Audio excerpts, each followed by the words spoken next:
So me and my girlfriend were out by the reserve just outside of Sussex, New Jersey, yesterday evening. The sun was barely touching the horizon, giving everything that flat, dying orange light that happens before dusk. We wanted to hit the trail that cuts through the woods near the old reservoir, a spot that we'd been a dozen times before, but this time it felt off the second that we stepped off the gravel and into the tree line. The woods there are usually a mess of brambles and deadfall, but yesterday the undergrowth was unnervingly sparse.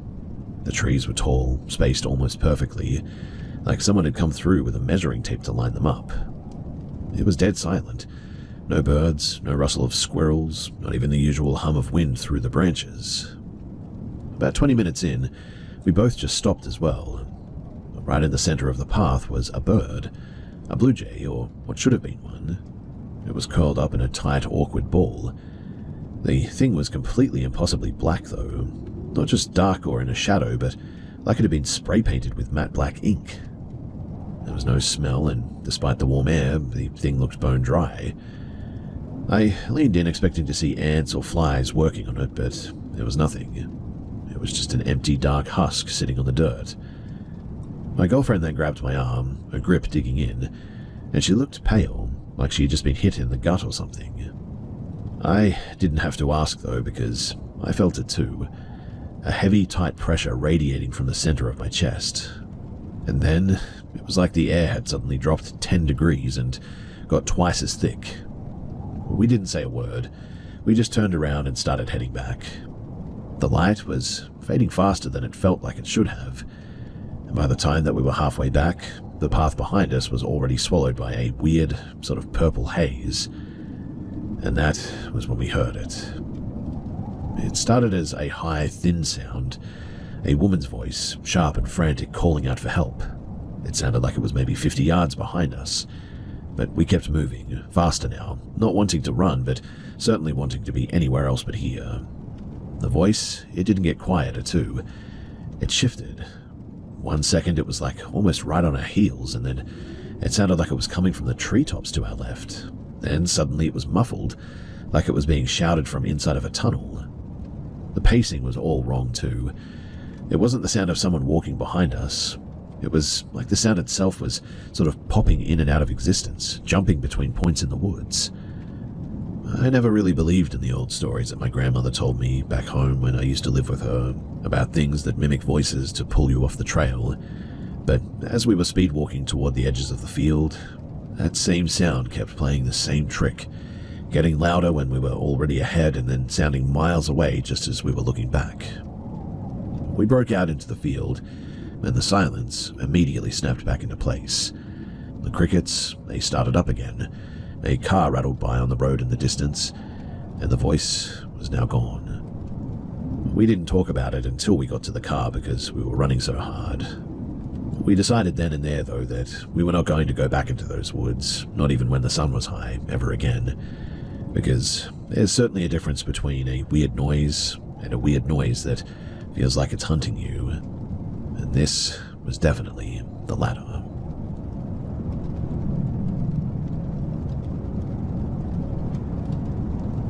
I was 22, living in a cramped, drafty rental in the suburbs. It was May. My life was a mess of academic burnout and the kind of crushing, hollow loneliness that always happens when you're 20 and convinced that you're going nowhere. I'd been spending my nights up late, reading texts about theology, trying to find some kind of structure to anchor my thoughts. I remember one Tuesday, the anxiety was so bad that I was literally shaking. I sat on the edge of my mattress, staring at the dust motes dancing in the moonlight, and just whispered a request. I asked for a sign, for an exit, for anything other than the static in my head. I don't know when I actually fell asleep, but the transition was sharp. I was standing in the hallway that felt infinite, lit by a white, sterile intensity that didn't cast shadows. It felt like I was being scrubbed clean from the inside out. No fear, no desire, just a flat, heavy silence. I blinked and I was back in my bedroom. But the light was still there. The room was bathed in an even pale glow as if the moon had been dragged inside. The silence in the room was absolute. It felt like the air had turned into glass. I wasn't waking up. I was sliding into a different state of reality, it felt. Then, the bedroom door, which I knew that I had clicked shut, groaned on its hinges. It wasn't a gentle push. It was struck from the outside, a sudden whack of wood against the frame that sent a shiver through the floorboards. A shape moved out of the room. It was dense, darker than the night, like a hole punched through the pale light filling the hallway. It didn't have legs or arms. It was just a smudge of absolute black that glided away toward the kitchen. The second that it cleared the threshold, the white light in my room died, collapsing into the usual murky grey of a suburban night. My heart didn't just thump, it almost felt like it stopped. I felt a cold, jagged spike of adrenaline hit my spine, and I finally lunged for my phone. It was 3 a.m. I lay there for hours, my eyes glued to the crack of the door, waiting for the black smudge to come back, but it never did. Months later, I was talking to the woman who lived next door, a lifelong resident of the street. She was watering her roses and mentioned, almost as an aside, that the previous tenant of my place had been found in the pantry years after the fact. She said that the man had been obsessed with the same religious text that I'd been studying. She stopped talking then, looked at my front door and said, "He never really left the structure of that house, I think." I moved out 2 weeks later. I really don't know what all that was, but I still see that black smudge in my peripheral vision when I'm exhausted from time to time, but I never look at it. I just turn on the lights and make sure that the door is locked. What I can say, though, is that after that night, the anxiety left me, and really, I've never felt better.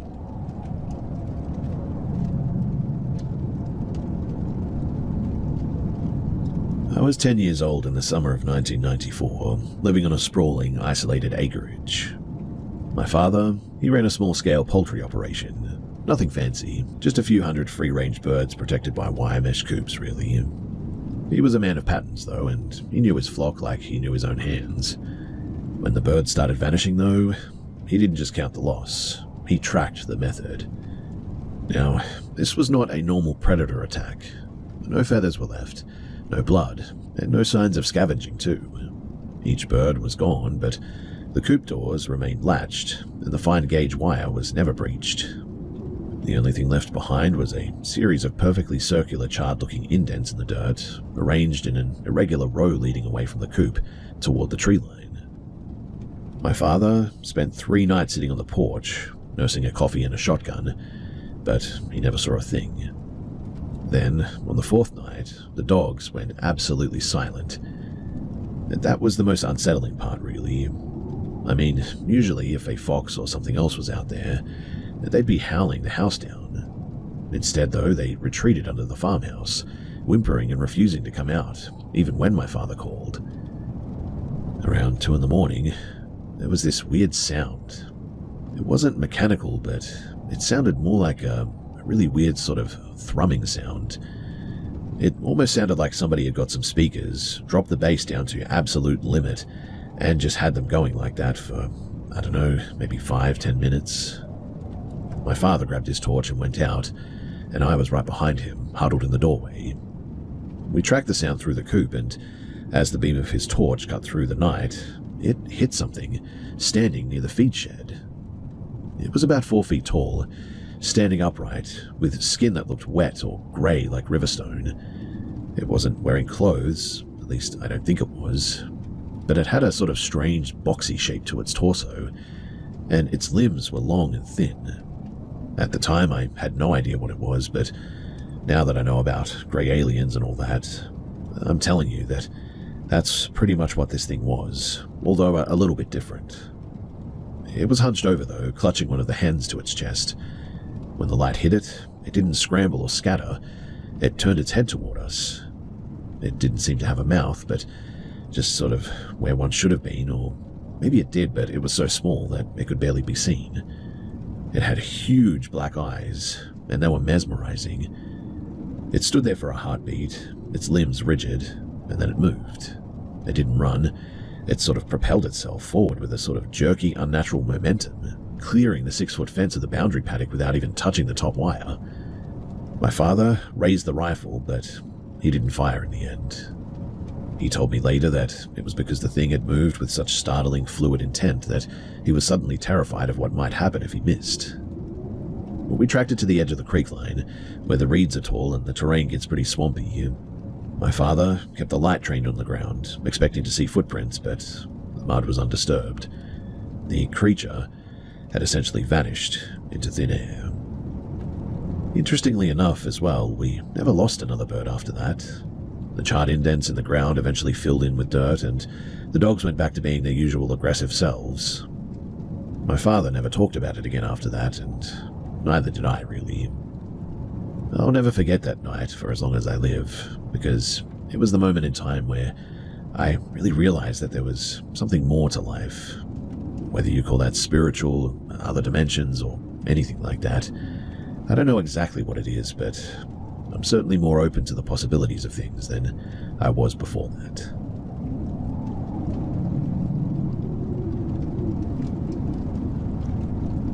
So my grandmother's house in suburban Ohio had been a museum of her own neurosis for like 40 years. Every doily, every ceramic figurine, every stack of magazines, it was all positioned with a precision that bordered on the hostile.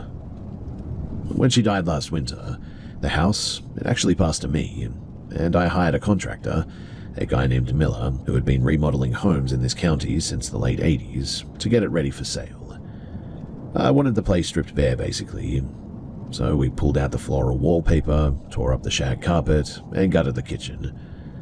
For the first 2 months, it was just the smell of sawdust and stale tobacco. I wasn't there during the day, just checking in on Tuesday and Friday afternoons to see how the billing was holding up.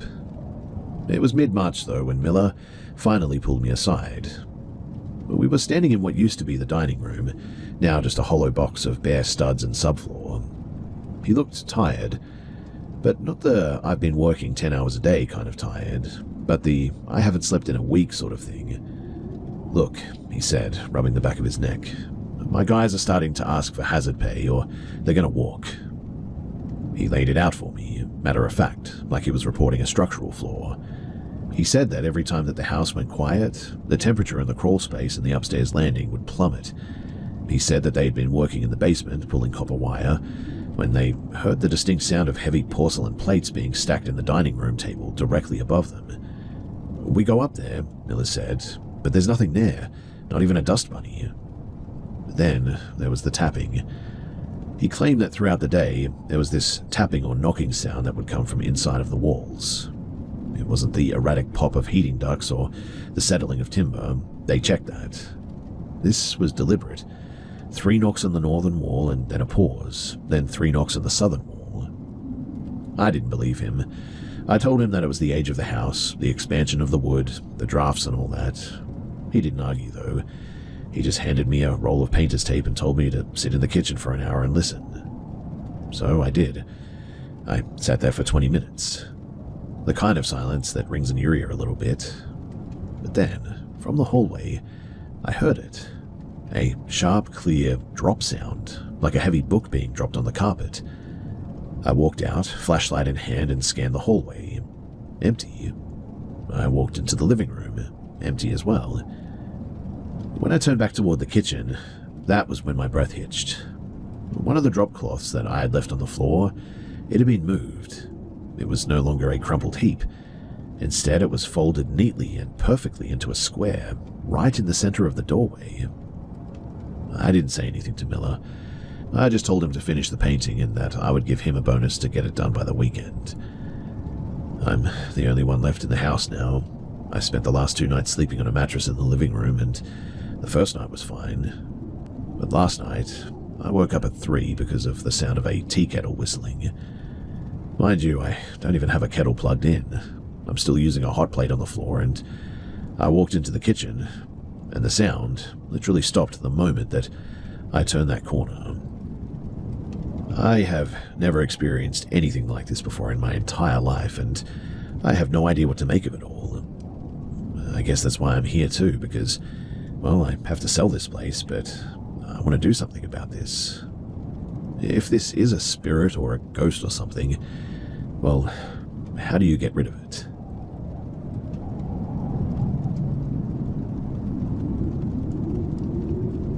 I was living in a duplex in Boulder, Colorado, back in the spring of 2022. I just finished my sophomore year and was staying through the summer to finish up a lab credit.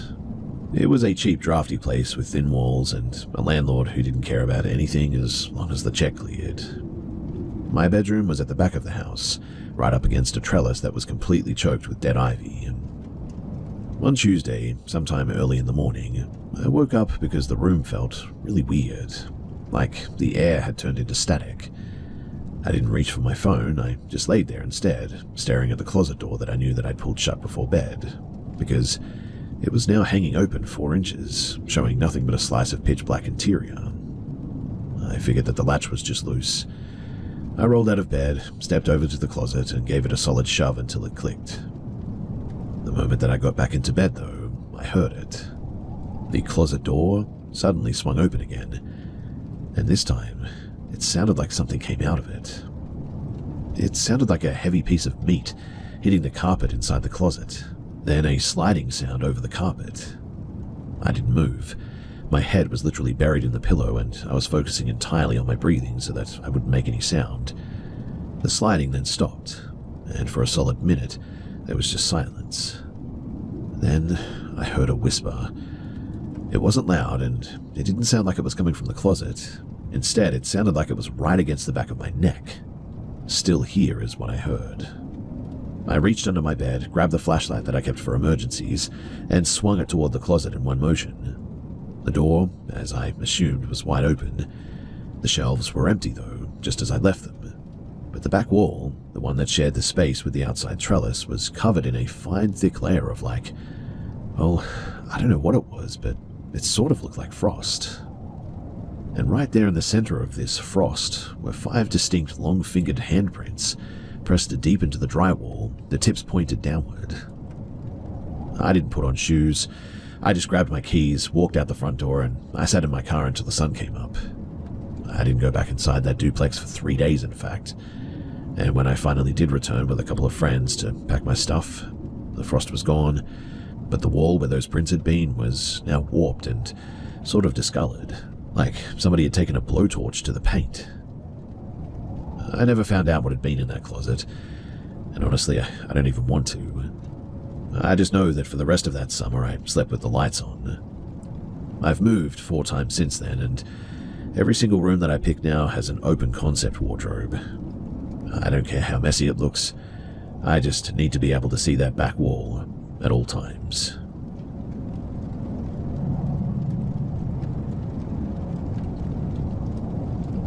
So I'm currently living in a cramped 2-bedroom flat in a working-class neighborhood in Sao Paulo, Brazil. I share it with my sister and her 3-year-old. My father passed away about 3 weeks ago, and the lease is up at the end of the month, so we've been living in a state of just constant frantic packing. The place is honestly a maze of boxes at the moment. My father's old room is at the end of a short, narrow passage. Since he died, that location of the apartment feels weird. Almost like it's pressurized, or makes my ears pop whenever I walk toward the door to grab a crate or something. It all started, though, with a weird smell. A sharp chemical scent like old hair tonic and bitter coffee, maybe. The exact brand that he used to buy, actually. My sister kept insisting that she'd spilled something, but we both knew that the cupboard was empty. Then there were some sounds, almost like leather-soled shoes on the ceramic floor. It would go from his room down the passage and stop right at the threshold of my room. I would always look out expecting to see my sister, but the hallway was always empty. The breaking point, though, was on Wednesday. So I was alone in the flat. The rest of the building was loud, neighbors shouting, music playing, the usual chaos of the streets outside here. I was sitting on my bed, tapping a box when I heard my full name, first and second name, called out from the hallway. Now, it wasn't muffled. It was sharp, clear, and carried a tone of almost tired impatience that I knew better than my own reflection. I stood up, my pulse hitting the base of my throat so hard that I could feel the thud in my ears. I walked into the hall. "Dad?" Nothing. Just the refrigerator in the kitchen. I checked the front door. It was bolted. I checked the windows, latched. When I turned back toward his room, the The door, which I had explicitly shut and jammed with a heavy plastic crate earlier that morning, was now wide open. The floor inside was covered in dust from plaster that had shaken loose from the ceiling, but there were no footprints that I could see in it. I didn't go in, though. I backed away, grabbed the keys, and I didn't stay another night in that house in the city center. My sister started sleeping in my room, though, dragging her mattress across the floor so that we could share the space at one point. She won't talk about the noises, but I've seen her jump when the hallway floorboards creak, and she keeps the light in the main room burning until dawn. We had a local woman come by yesterday to say some prayers and burn some sage, but the house still feels like it's holding its breath, waiting for something to happen. I'm moving out in 4 days, and I've started leaving the lights on in the passageway, and I keep my door locked when I'm in there. Not because I think a lock will keep anything out, but because I guess the physical barrier of the metal, it just makes me feel a little bit more separate from whatever's inside. And quite honestly, at this point, I just want the key handover to be over so that I can walk out that door and never have to wonder who's pacing the hallway behind me ever again.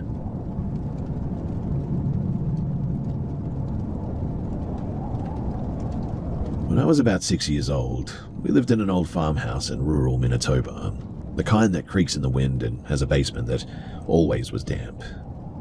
My bedroom was on the ground floor, right off of the main mudroom. It had a heavy oak door that stuck in the frame, required a solid shove to latch it shut, and I was an only child. So I spent hours mapping out the house, playing little games where I had to move from room to room without touching the floorboards that squeaked, things like that. One overcast day, in autumn I think it was, I was playing my travel game moving through the kitchen and into the mudroom. I went to pull the latch on the mudroom door, but it was already partially ajar, swinging with a slow motion. I looked through the gap, and standing in the center of the mudroom, facing the back door, was a person. At least it had the general structure of a person. Shoulders, arms, legs, but it was covered entirely in thick, uneven layers of moldy burlap, like a scarecrow that had been stripped from a field and stitched back together in a hurry.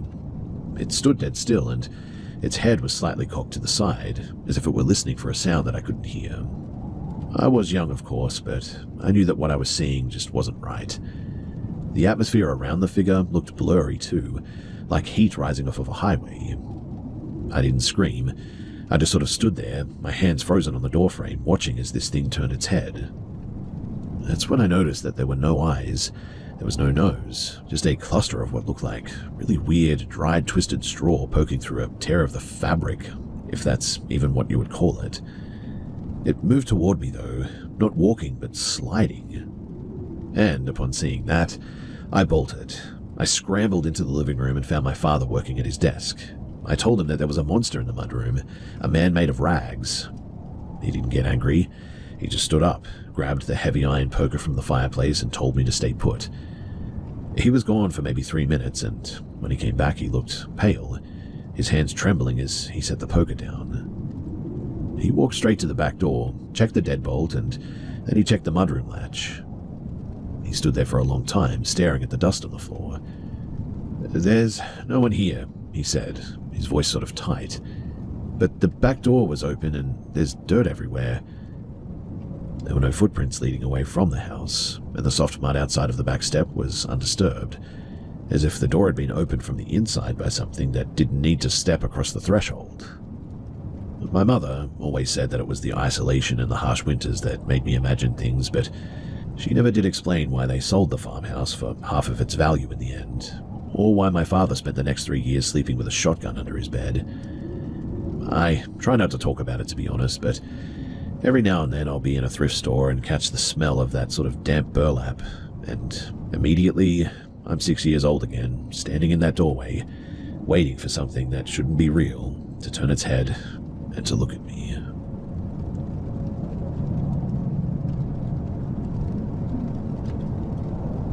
My partner and I moved into a sleek 4-story apartment block in Seattle, Washington, back in early 2025. It's one of those modern luxury builds, glass, exposed steel, and walls so thin that you can hear the neighbors sneeze. You expect that kind of place to be sterile, boring, and quiet. And for the first few months, it really was. But then things started happening that didn't make any sense, always when we were home and things were quiet. Last Thursday, I walked out of the bedroom and saw my partner's keys standing vertically on the windowsill, for instance. The sill, it's maybe 2 inches wide. Honestly, too, I didn't think too much of it until she walked out behind me and asked why I'd done it. I tried to stand them up myself as well, just to see if it was possible, because I assumed that she had done it, but they kept clattering flat onto the wood. The window was locked, mind you, and we're on the 3rd floor, away from the street noise, so I don't even know how somebody could get up and do something like that. Then there was the kitchen incident. So we have these shallow floating shelves over the stove. There's also a heavy framed print that has been propped against the backsplash for months now. And one day, while I was rinsing dishes and she was sitting at the island, the frame literally just lifted and was pitched forward. It didn't slide and it didn't tip. I mean, it cleared the splash jars that were sitting directly in front of it and landed perfectly flat on the counter. It was like somebody had gripped the top of the frame and sort of pushed it out and then placed it on the counter. I'm a pragmatist, and I like to think of myself as a pretty reasonable person, but that one, I still scratch my head about. The stuff at the dining table, though, is what really gets to me. So we were playing cards with my brother and his girlfriend on a Saturday at some point. My brother's vape pen was sitting in the middle of the table, nowhere near the edge, and without a single person touching the table, the thing just literally launched itself off the surface, did a clean half-turn in the air, and literally landed on his lap. Nobody moved upon seeing it. We all just stared at it, and sort of at each other. I spent the next half hour checking the table for a slant, but it's perfectly level, and obviously that doesn't explain how this thing could break the laws of physics and sort of go one way in midair and come back again. It's the small annoying sort of physical stuff that's wearing us down the most, though. My partner called me into the bathroom 3 times last month because she swore that the plunger was rocking back and forth on the tile like a pendulum. Every time that I ran in there, it was dead still, though. Then there's the phantom voices that we're hearing. I'll be in the kitchen and hear her call my name from the bedroom, but when I walk in, she's sitting there with the noise-cancelling headphones on, watching a movie. She's had the same thing happen to her, too, hearing me call her from rooms that I haven't been in for hours. We've tried to normalize the whole thing a little bit.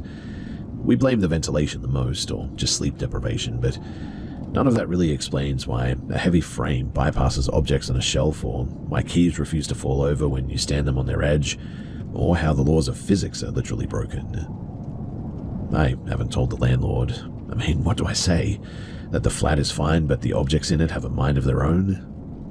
I'm literally stuck here for another 9 months, and I just keep the lights on a little later and try not to look too closely at the shelves when I walk past them. It's not that the flat feels evil or whatever, but it just sort of feels like it's being occupied by something that's bored and messing with our stuff for the most part. And so, have any of you guys ever experienced anything like this? And if you have, what did you do about it?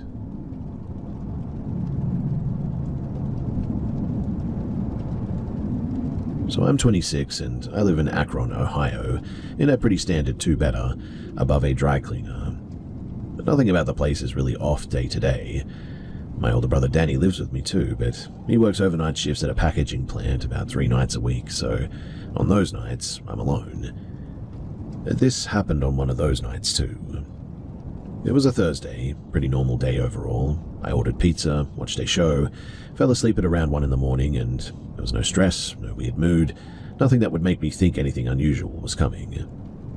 I woke up in a way that felt wrong immediately, though. Not like a normal I'm awake sort of transition.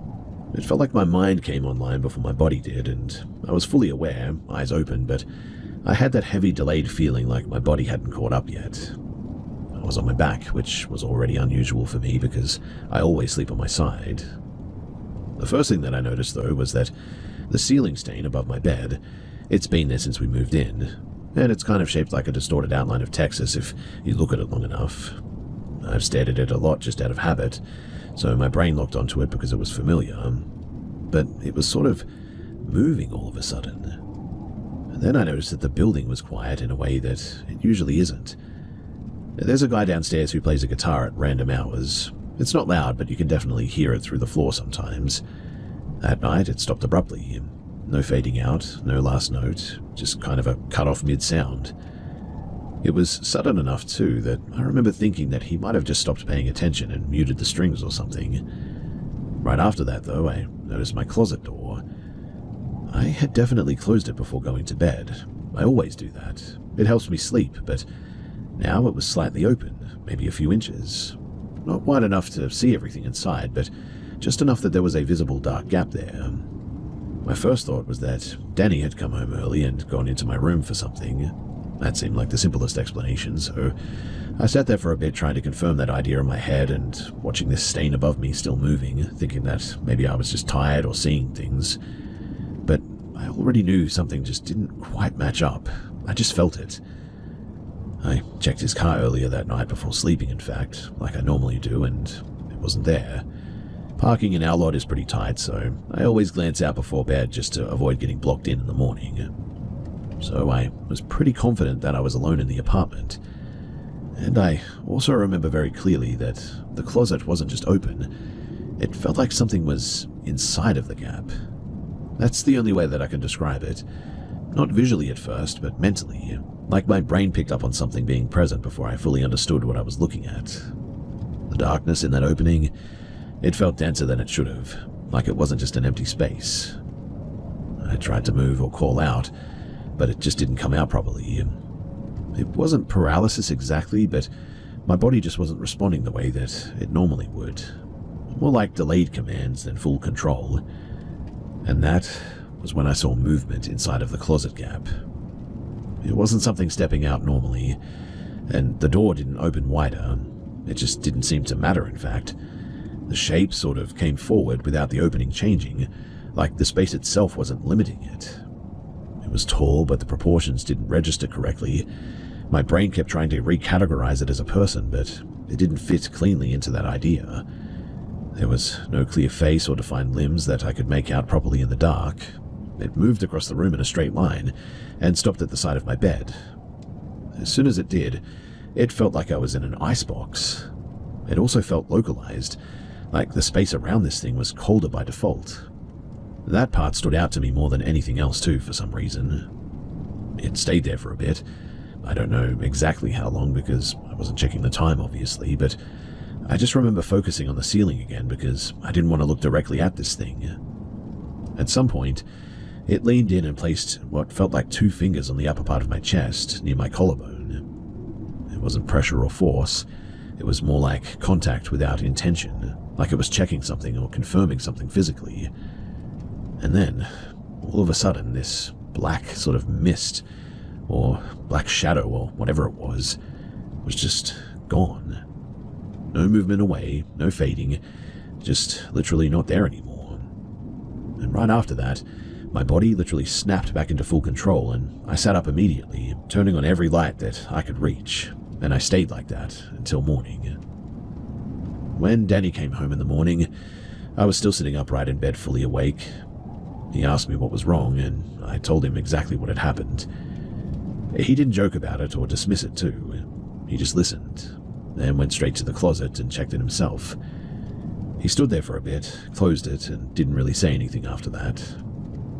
That week, he started coming home more often, even on nights that he wasn't scheduled to be off. He didn't explain it, and I didn't ask. But a few days later, I noticed something else. I had faint marks on my upper chest near the collarbone area. Not deep bruising, but just sort of light discoloration that looked like pressure points. A little bit yellow, if anything.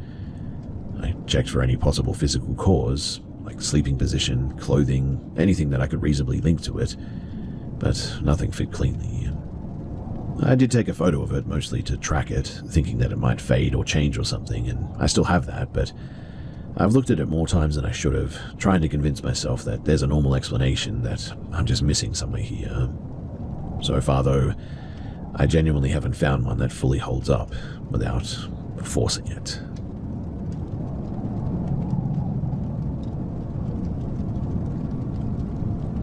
I spent a week last September doing solo survey work in a national forest in Montana. It's rugged, high-elevation terrain, miles of heavy timber and limestone shelves that haven't seen a maintained trail in decades. My job was pretty simple. mark out a potential timber harvest block, map the drainage, and get back to the truck before the snow started falling. The weather that day was miserable. It was a constant freezing drizzle that soaked through my gear pretty quickly, and the forest floor was a mess of slick moss and rotted logs. I must have been about 4 miles in, deep in a valley that wasn't even marked on the USGS maps, when the atmosphere just suddenly folded. I was moving along a contour line when I tripped over something buried in the mud. I cleared away the pine needles and realized that it was a stone slab, hand-carved, with a name on it that I didn't recognize. I figured that it must have been an older homestead's grave, but as I stood up, I saw another one, then another one. They weren't in rows. They formed a tight, perfect circle about 20 feet across. The center of the circle was just bare, churned-up dirt, devoid of any plant growth, despite the surrounding forest being choked with ferns and brush. I pulled out my compass, though, to get a bearing on the drainage, but the needle was absolutely wild in this location. It wasn't just drifting. It was spinning in a slow, deliberate circle, like it was caught in a whirlpool or something. I tapped the housing, thinking maybe that the fluid had leaked, but it just wouldn't settle. And that's when I heard some snapping. It sounded like a heavy branch being broken. Then there was another one, rhythmic and paced. It was coming from the edge of the circle. I swung my head around, my boots sliding in the mud, but there was nothing, just the grey, wet trunks of the pines. Then I saw it. About 30 yards out, there was a silhouette, standing between 2 hemlocks. It was impossibly tall, and its limbs were too long, hanging down to its knees at least. It wasn't standing on the ground, too. It honestly looked like it was wedged between the trees, its body sort of contorted to fit the space. I didn't yell. I didn't reach for my radio. I just turned and I started walking. The pacing started immediately. Whatever it was, it began moving parallel with me, just outside of my range of vision. Every time that I stepped over a log, I heard a very heavy crunch in the brush to my left. Every time that I stopped, the sound of movement would cease a few seconds later, followed by the wet rustle of leaves. It wasn't an animal. Animals move sporadically, or they freeze. Whatever this was, it was tracking me, and it was matching my pace, staying in the blind spots behind the thicker stands of the timber. I picked up the pace at this point. I was stumbling over hidden roots, my lungs burning in the freezing air, not daring to look behind me. I could hear it breathing, though. Not a ragged animal breath, but a low sort of wheeze that seemed to vibrate the air around my ears a little bit. It sounded like the air was escaping from a puncture, maybe, or something. I reached the gravel access road after what felt like hours of just dead sprinting through the brush. The moment that my boot hit the loose stone of the road, the sounds suddenly stopped. Total, absolute silence. I walked the remaining 3 miles back to my truck in a really weird state. My hands were shaking so violently that I couldn't get the key into the ignition on the first try. I didn't report it. I didn't mention the graves, the compass, or the thing in the timber. I just finished my shift, packed up my gear, and drove until I hit the interstate. I'm back in the office now, doing grid data analysis, but I'm convinced, too, that the needle, it didn't break. It was trying to tell me that the magnetic north of that valley was somewhere else entirely. I have to go back out into the deep woods again at some point, and after this, honestly, I'm kind of dreading it.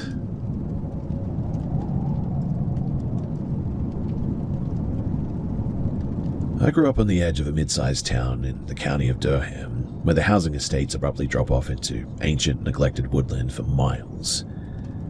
My friends and I spent every weekend in those trees during the spring of 2022. It was a local tradition to head into the scrub, build a fire, and drink until the early hours. I'm a structural technician by trade, so I'm used to reading environments and checking markers and whatnot. I'm not the type to get spooked by the wind or anything, in other words. Well, in late June, I took 2 friends out to a spot that I'd used during the lockdowns. I'd hauled an old rusted-out metal wheelbarrow into a clearing back then, repurposed it into a fire pit, and lined it with some river stones. It was really my North Star for that patch of woods, too. Except, when we got out there, the landscape refused to cooperate.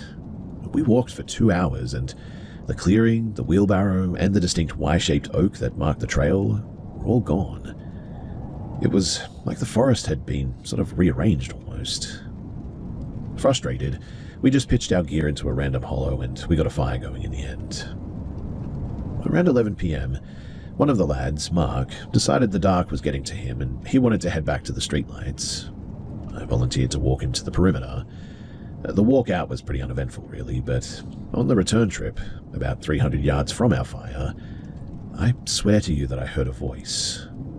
It was a man's voice, monotone and flat, calling my name from the dense brush to my left. It sounded like a recording of myself though, sort of sounding like it was playing through a cheap speaker. I didn't stop. I just kept my eyes fixed on that distant glow of our campfire and moved quicker. When I got back to the clearing, the other guy, Dave, was standing by the fire, his shoulders hunched up to his ears. He looked at me and said, "Did you hear that, man?" He hadn't been calling for me. He'd been listening to something else, a sound like a heavy steel pipe slamming into the trunk of a tree over and over again, coming from the blackness behind us. It wasn't wood hitting wood.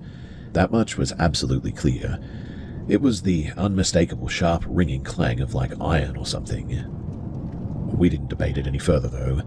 We threw our gear into our packs and started bushwhacking back toward town.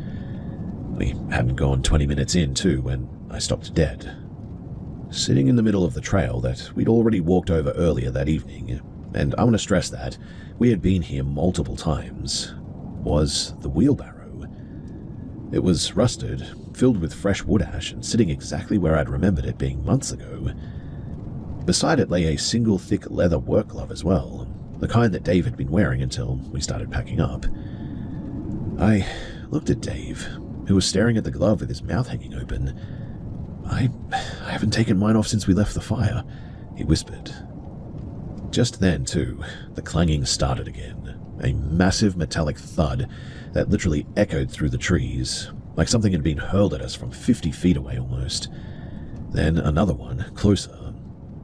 And then it sounded like someone was dragging a sheet of corrugated metal through the underbrush at a sprint. As you can probably imagine, we didn't look back. We just sprinted through the dark, tearing our clothes on the brambles, and scrambled over a 6-foot chain-link fence into a farmer's field, collapsing onto the grass just to get away from the tree line. We eventually made our way through the field and back onto a street, and we went home after that. We called Mark the next morning.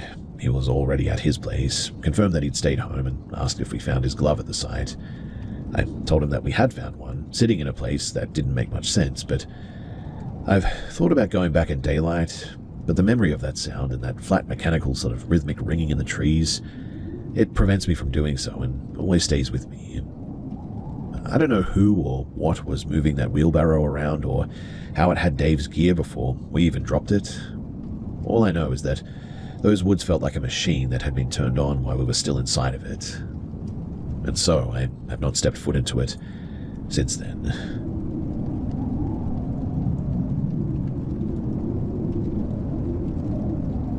Back in 2017, I was 19 and living in a concrete-heavy brutalist apartment complex on the outskirts of Munich.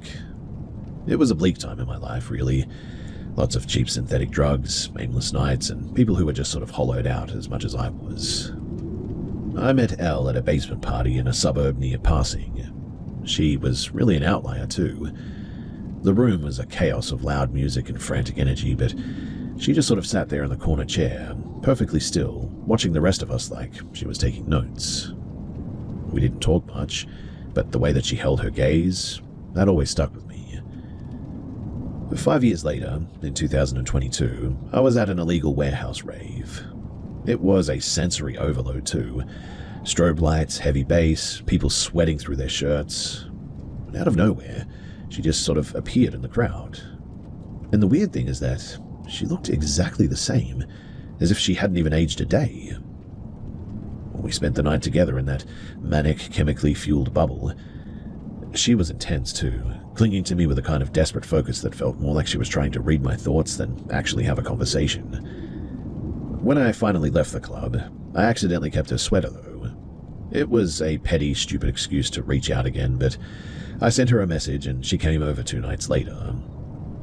Now, the moment that she stepped into my apartment, the air suddenly just changed. It felt thin. She didn't walk like a person, too. She moved with a sort of fluid, predatory grace that made the room feel smaller.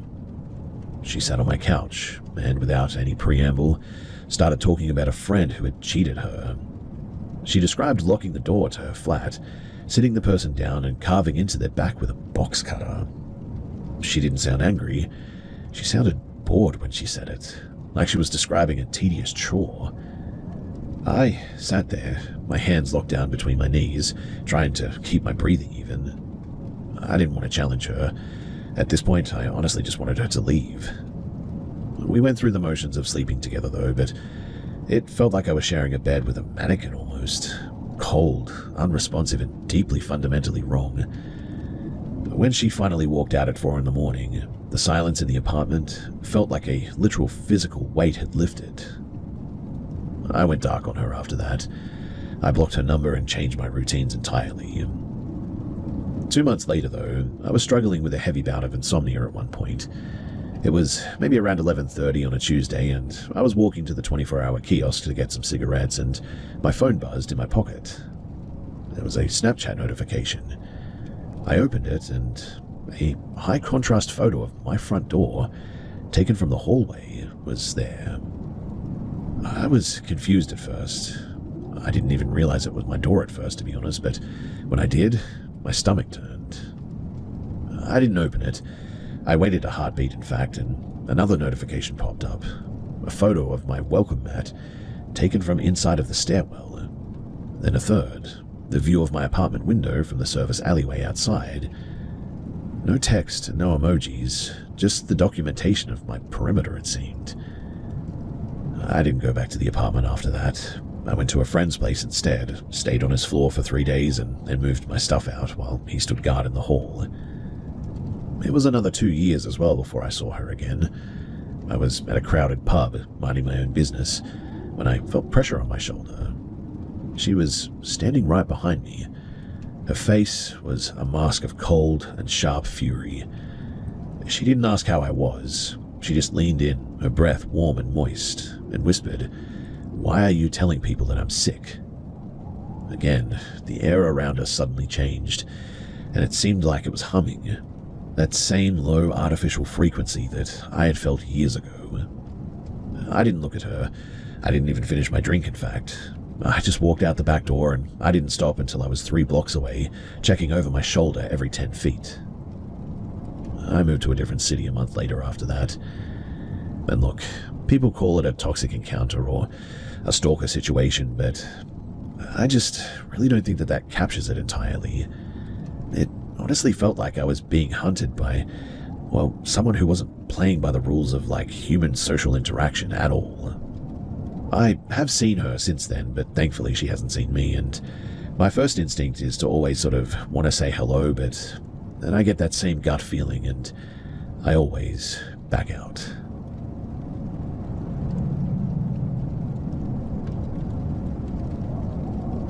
I was driving back home from a job site some years back in winter. I'm 41, and by the time that I hit one of those isolated 24-hour gas stations out in the middle of nowhere, I was pretty much running on nothing but caffeine and exhaustion. It was about 2 a.m., the kind of cold that sinks into your marrow, and the forecourt was dead silent, well, except for the hum of the overhead fluorescent lights. I was walking out of the shop with a pie and a bottle of water when a guy appeared from the shadows near the entrance. I held the door for him, a reflex, and he caught it. He didn't just walk past, he sort of swerved into my personal space, his shoulder brushing mine. "You shouldn't be eating that," he said. His voice was flat, devoid of any warmth. "That's all chemicals, you know. It'll kill you." I kept walking toward my truck, ignoring him. I figured that he was just some local burnout looking for a conversation or something. But he kept pace with me, his stride syncing up with mine. He reached out and planted a hand on my upper back. Not a shove, but just a firm, heavy grip, the kind that you'd use to steer a child. "Come over to the van," he said, nodding toward an older, faded white panel van tucked into the dark corner of the lot, away from the security cameras. "I've got some real food, proper stuff." I stepped hard to the side, breaking his hold. "No, I'm good," I said, my voice steady but sharp. He didn't flinch. He just tilted his head, his eyes tracking me with a terrifying level of focus. "You got a wife waiting at home? Someone to cook for you?" "I'm married," I lied, stepping faster. "I'm in a hurry." He laughed, a dry wheezing sound. He didn't move toward his van, but he didn't stop talking either. He started rattling off nonsense. Questions about my route, my life, my background, trying to sort of almost map out who I was. Then he stopped and looked me dead in the eye. "Look at me. Be honest. How old do you think that I am?" I didn't want to engage any further, but I wanted to get into the car without a confrontation as well, so I said, "Mid-40s, my hand already digging for my keys in my pocket. His entire demeanor curdled. His jaw tightened, and the polite mask, it slipped off. "I'm 30, he snapped, his voice dropping an octave. "People always think that I'm older than that. You're just like the rest of them." He took a step toward me, his hand balling into a fist.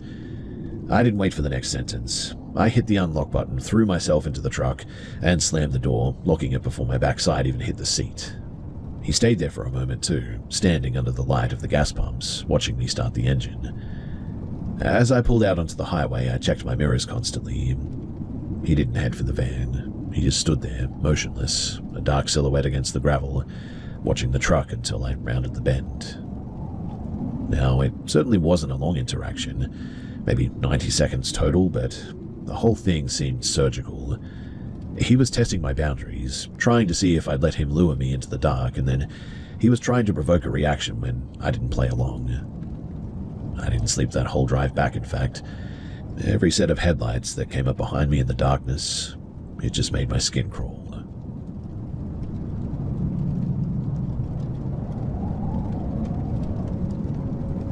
I was 25 last November, heading home after a big day of surfing. I'd also spent the evening at a bar with some friends, and like I'd done dozens of times before, I pulled out my phone and ordered a rideshare. It was roughly 2 a.m. and the streets were mostly empty, and I was pretty exhausted after a really big day. The driver picked me up a few minutes later, a man who didn't say a word when I climbed into the back seat. I buckled up, pressed my forehead against the cool glass of the window, and I sort of started to zone out. We were about 10 minutes into the trip, heading down a stretch of road that bordered a decommissioned industrial park, when the car suddenly slowed down. He didn't pull into a driveway, he just sort of veered toward the shoulder and came to a stop. The engine kept ticking over, but there was really no reason to stop here. Hey, I said, leaning forward. Why are we stopping here, man? Is everything okay?" He didn't turn around. He just sort of shrugged, a slow, stiff movement of his shoulders, and mumbled something in a language that I didn't know. His tone was jagged, not confused, but calculated, like he was almost waiting for something to happen. He reached toward the center console, picked up a plastic water bottle, and began to shake it, the plastic crinkling sharply in the silence of the car. He kept murmuring, "Water, water," over and over again. My gut sort of dropped.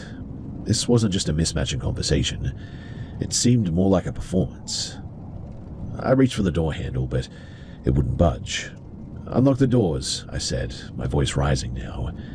He stopped shaking the bottle. He didn't look back. He just kept staring out of the windshield at the darkened warehouse. And this is when I panicked and fumbled for the manual override. It felt like I was moving through thick water, the seconds stretching into minutes while my fingers clawed at the trim. The moment that the lock clicked, I didn't wait. I shoved the door open and threw myself out onto the bitumen. I didn't look back too, I just ran. I hit the emergency call on my phone with shaking hands as my boots scrambled for traction on the pavement. I heard his driver's side door creak open behind me. I risked a single glance over my shoulder and I saw him step out of the car at one point. He took 3 long, deliberate strides in my direction and then stopped dead. He stood there for a beat, a silhouette against the industrial gloom, watching me sprint away. Then, just as abruptly, he turned, got back into the vehicle, and pulled away into the dark. I stayed on the line with dispatch, sprinting toward the glow of a distant gas station until I found a well-lit corner near a busy intersection. I didn't stop moving until I was surrounded by the noise of traffic and the security lights of a shopfront. I reported the incident, but there was little that they could do. I've spent months trying to rationalize it. I mean, maybe he was having a medical episode, maybe he was exhausted, but that doesn't explain the door locks or the way that he waited for me to exit before stepping out himself. Honestly, it felt like a trap that just didn't snap shut simply because I refused to stay inside. I still use rideshares from time to time, but I don't look out the window anymore at all. I intently watch the map, I check the locks the second that I sit down, and I listen to that low primal alarm in my gut that warned me long before the car even stopped. Some things don't need a logical explanation to be dangerous. Instead, they just need an opportunity.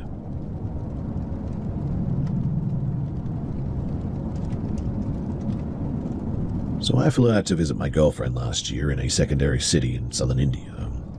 I was still adjusting to the place, really, constantly relying on her for navigation and local context. We'd been out for a late dinner, leaving a bustling roadside spot around 11:30. It was pretty humid out, but the street still had that sort of lingering late-night energy that made the city feel pretty safe. I had rented a scooter for the week, which gave us a bit of independence, and as we pulled out onto the street, I spotted two men sitting on a motorbike near the corner. Their engine was idling, and they were perfectly motionless, just watching the traffic.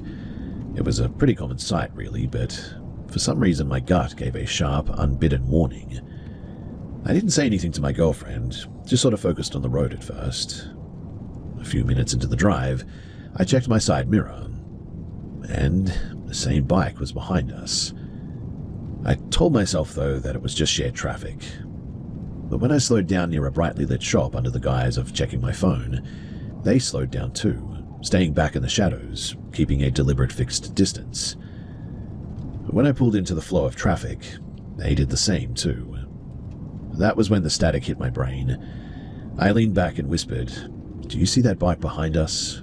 My girlfriend's posture stiffened instantly. "Yes," she breathed. "They've been there since we left."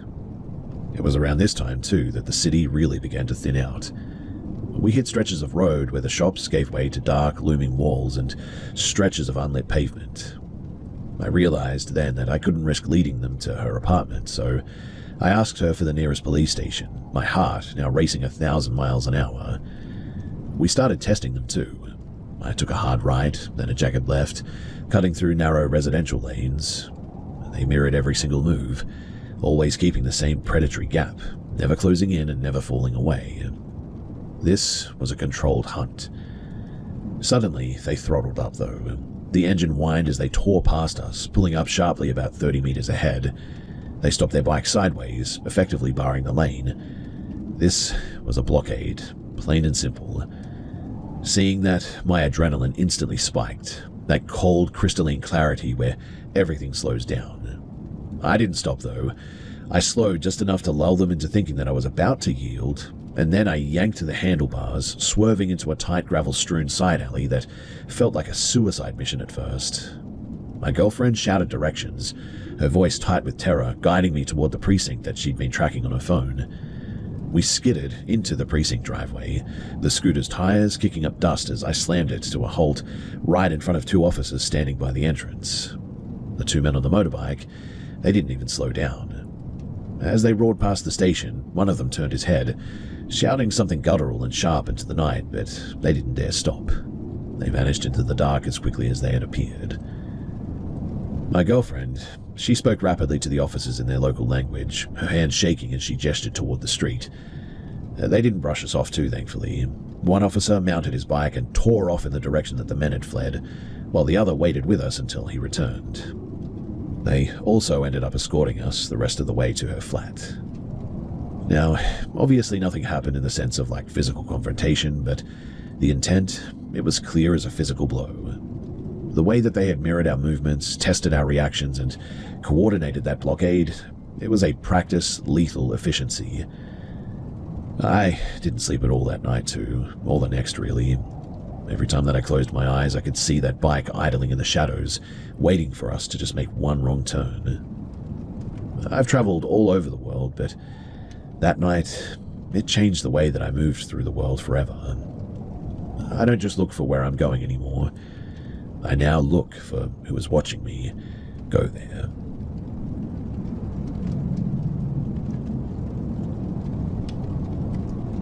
I was 20 years old at the time, and I was working the swing shift at a 24-hour print shop in downtown Portland. The main thing that I did was actually loading heavy pallets, but I picked up a bit of a side hustle cleaning out high-end retail offices after the staff left for the night. It was late September of last year. I'd usually finish up at around 3 in the morning, throw my gear into the trunk of my beat-up sedan, and I would drive home. The office building had a private loading dock tucked behind a chain-linked fence, but it was sort of off of a bit of a dead-end alleyway. It was always quiet there, but that night, the silence felt particularly heavy. So, I just locked the gate and was walking toward my car when I noticed a bicycle leaned against the brick wall near my driver's side door. It wasn't there when I arrived, and it was an old road bike, rusted chain, no lights. Honestly, I didn't know what to make of it at first. Maybe a courier had left it, or maybe somebody was messing around. I put my key into the door, but before I could turn it, I saw movement in the reflection of my window. A guy was pressed flat against the wall of the dumpster enclosure about 10 feet away. He wasn't doing anything, but just sort of standing there, one hand on the rim of the bin. He was wearing an oversized tan raincoat, which looked completely out of place in the humidity. He wasn't looking at me, but he wasn't looking away either. His head was sort of tilted, staring at the ground, as if he were sort of trying to listen to something under the asphalt. I didn't unlock the door. I just sort of stepped back, my hand gripping my keys hard enough to bite into my palm a bit. I stayed like that too, for maybe 10 seconds, watching him. He didn't blink. He didn't even shift his weight. I decided to gamble at that point. I would walk fast toward the main street where the neon signs for the nearby bodega were still buzzing. I heard the scuff of rubber on the pavement behind me all of a sudden when I did that, though. I glanced back. He was walking. Not running, but his strides were enormous. He was covering ground way faster than a normal person should be. He didn't look like he was chasing me, though. He sort of looked like he was pacing me. Every time that I sped up, the sound of his shoes on the concrete stayed exactly 10 feet behind. I hit the sidewalk, the bright light from the bodega washing over the street. I turned around ready to yell, to ask him what the hell he wanted. But when I did, the alleyway entrance was empty. I didn't go back for my car that night. I walked 3 miles home, my lungs burning in the damp air, checking over my shoulder every block. The next morning, I had my brother drive me back to pick up the sedan. The bike was now gone. My car was exactly where I'd left it, but the driver's side handle was smeared with something grey and chalky, almost like industrial-grade drywall dust. I wiped it off with my sleeve and I got the heck out of there. I quit the cleaning job that same day after that. I didn't really need it in the end as well, so it just didn't make sense anymore to keep doing it. It's been months since this happened, and I still cannot shake the way that he looked. That weird tilt of the head, and the way that he moved without a shred of urgency, as if he knew exactly where I was going and didn't feel the need to rush. Strangely too, I don't think that it was a mugging attempt or anything. It felt like he was almost just verifying something, like he'd been waiting for me to walk out of that door all night, and once I did, apparently, his business was finished.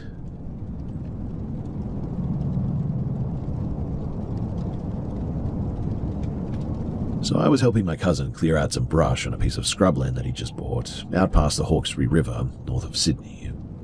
This was back in mid-July.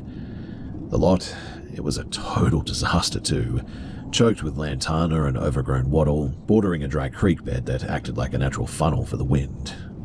It was the kind of place where you could walk 10 feet into the bush and you would lose sight of the road entirely. We had been hacking away at it for like 3 days at this point, living out of a canvas tent that he'd pitched near the old logging track. The nearest town, that was a good 20-minute drive away, and at night, the silence out there was really heavy. It was our second night. The sun had dipped below the ridge at around 5:30, and the temperature had plummeted. We were sitting by a small fire, eating some very nutritious dehydrated meals, when I saw the first blink of light. It was way out in the timber, maybe 50 meters up the slope. I assumed at first that it was a spotlight from a hunter's rig, but there was no engine drone, no dust, no metallic clinking of gear or anything like that. Just a really weird dull yellow-white beam that cut through the haze. It didn't bounce as well, which was a bit strange. It moved with a smooth gliding motion, tracing the edge of the creek bed. Then it stopped, aimed directly at our campsite, and just sort of stayed there. It held for a full minute, motionless. My cousin stood up, wiped his hands on his trousers, and yelled, "Hey, you looking for someone?" Nothing. No voice came back, and there was no movement. The light just sort of blinked out, leaving the forest floor looking darker than it had before. I just started to settle back down when my cousin's dog, a massive, usually fearless, bull Arab, let out a low, vibrating growl that seemed to rattle the plates in his chest. He wasn't looking at the creek, though. He was looking at the thicket of trees right behind our tent. I flicked my heavy-duty work torch on, the LED beam carving a path through the dark. I swung it over the tent, over the brush, and then right toward the dog's line of sight. And right there, just standing there, was a man. He was standing about 10 feet from the tent, partially obscured by a tree trunk, but his legs were clearly visible. He was wearing heavy, dark work boots that looked caked in dry mud. He wasn't leaning. He was standing perfectly rigid, arms at his sides. He had a flashlight in his hand, but it was pointed down at the dirt and not at us. I didn't think, though. I just sort of barked, "Who the hell are you?" He didn't move. He didn't even turn his head. He just stood there, his back sort of half turned to the light as if he were waiting for me to do something. The dog surged forward, though, snapping his teeth, and the man didn't even flinch. He just stepped backward, not a scramble and not a run. He just smoothly retreated into the dense wall of wattle, his boots making zero noise on the dry leaves. I chased him for maybe 15 steps, my light sweeping the brush, but when I got there was nothing. No snapping branches, no rustle of fabric, no indentations in the scrub that I could find. It was dark, though, admittedly, but it was almost as if he just turned into smoke. We didn't sleep that night. We sat in the ute with the engine running until the sky started to grey out at about 6 in the morning. But when we walked back to the tent, again, we couldn't find any boot prints in the dust where he had been standing. There wasn't even a single scuff mark that we could find. I don't know who he was and what he was doing out there, or why he was hovering in the dark without a sound like that, but I know what I saw. I've spent a lot of my life working outdoors, and people, they leave traces. They break twigs, they scuff the earth, they breathe at the very least. But he didn't seem to do any of that. I know that this is going to sound a bit weird as well, but it felt more like he was a projection rather than a real person.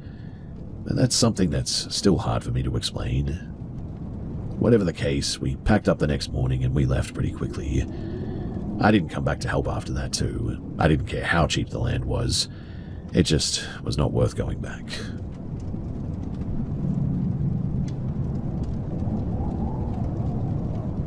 I'm a mechanic, and so I don't really believe in things that I can't put a wrench on or fix with a diagnostic tool. When I bought this old Victorian-style terrace house in a quiet suburb early last year, it was just because it was cheap, structurally sound, and had a massive shed out back. I'm a rational person too, and so if something breaks, I tend to just try and fix it. If the house makes noise, well, that's just the house settling too. The first few weeks there were fine too, but then I started getting this feeling. Like I'd walk into the living room and the temperature would drop like 5 degrees in a second. I figured that it was just bad insulation in the floorboards. I'd been working on a project in the kitchen, and so I grabbed my coffee and I put it on the counter. I would then turn around to grab a tool or whatever, turn back, and the mug would be sitting 3 feet away, right at the edge of the granite. Every time I was obviously pretty weirded out by that, but I blamed it on my own distraction and nothing else. Then there was the radio in the garage. So I have this old transistor radio that I use for background noise while I'm stripping engines. It's got a physical dial, no Bluetooth and no smart tech, and I would turn it off, walk inside, have dinner, and come back out to it to find it playing at full volume. It wasn't even tuned to a station though, just static that sounded like somebody was screaming under a mountain of blankets. I would always unplug it, but the next night, the same thing. I started keeping the lights on after that.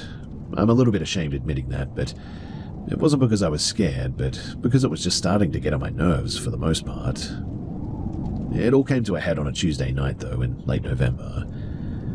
So I was sitting on the sofa, scrolling through my phone, dead silent. The house was locked tight. The storm outside had passed hours ago, so the air was still and warm.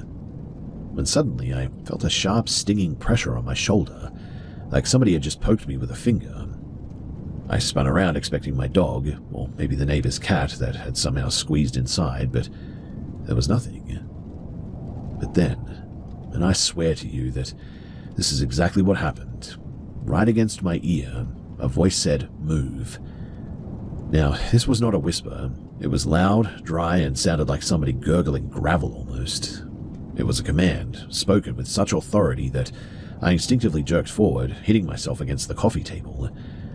I sat there for maybe 10 minutes, not breathing, staring at the empty air behind me. My skin felt tight, like I was wearing a suit 2 sizes too small. I got up, grabbed a heavy flashlight from the junk drawer, and walked every inch of that house looking for someone. I checked the attic, the cellar, the crawl space under the floorboards, but there was nothing. No one. I stopped trying to rationalize it after that. I know that it wasn't airflow. It wasn't wiring. Wiring doesn't have a voice, and a draft doesn't tell you to get out of the way. I haven't moved out yet. I'm too stubborn for that, really, but I've started leaving the shed lights on, and I make sure that the deadbolt is turned twice before I go to sleep every night. I'm still working on my projects, but I don't keep the house dead silent anymore. I keep a fan running instead, as loud as it'll go, just to drown out the sound of the house or whatever is happening. Shifting furniture around is the new thing, when I'm not looking, of course. I don't know if this is a person or an energy or something that I just cannot understand or make sense of, or a breakdown of my own mind or something. But I do know this. If that voice ever says something again, I'm not going to bother checking the attic this time. I think next time, I'm just going to walk out the front door and I won't be coming back.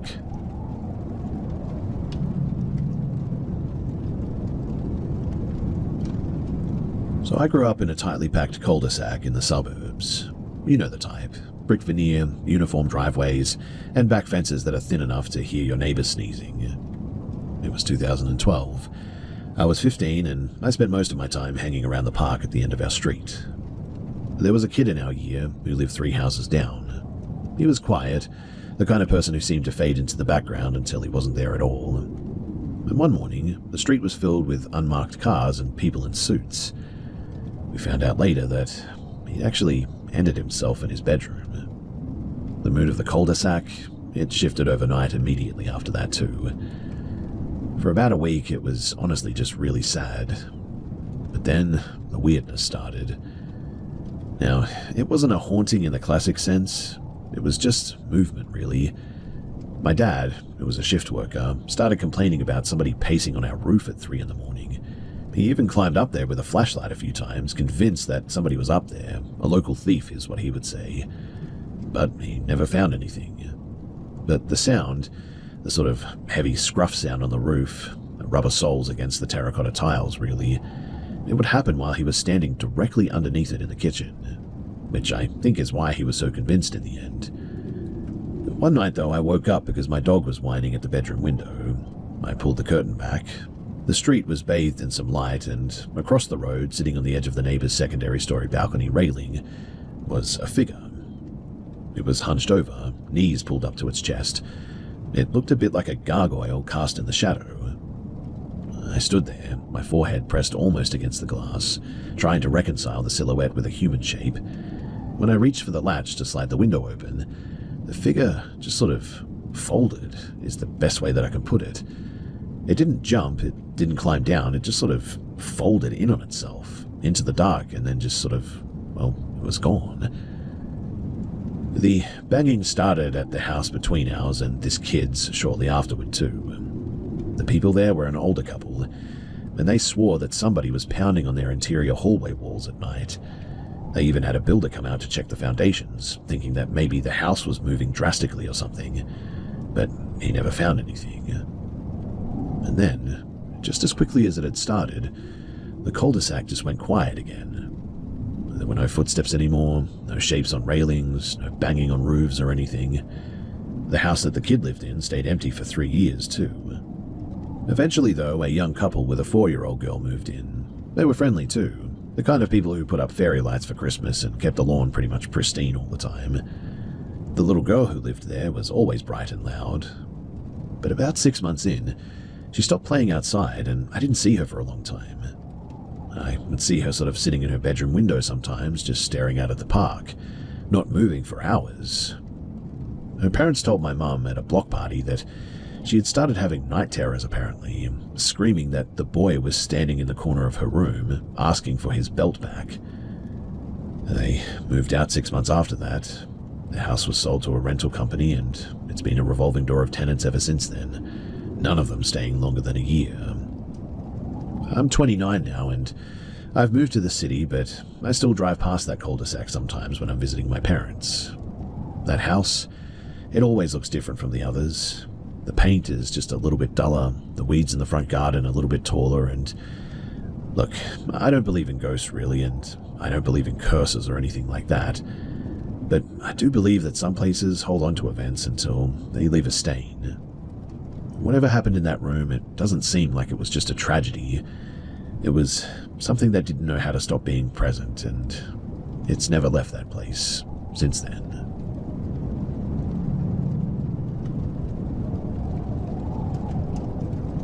So I was about 8 years old, living in one of those old weatherboard rental houses.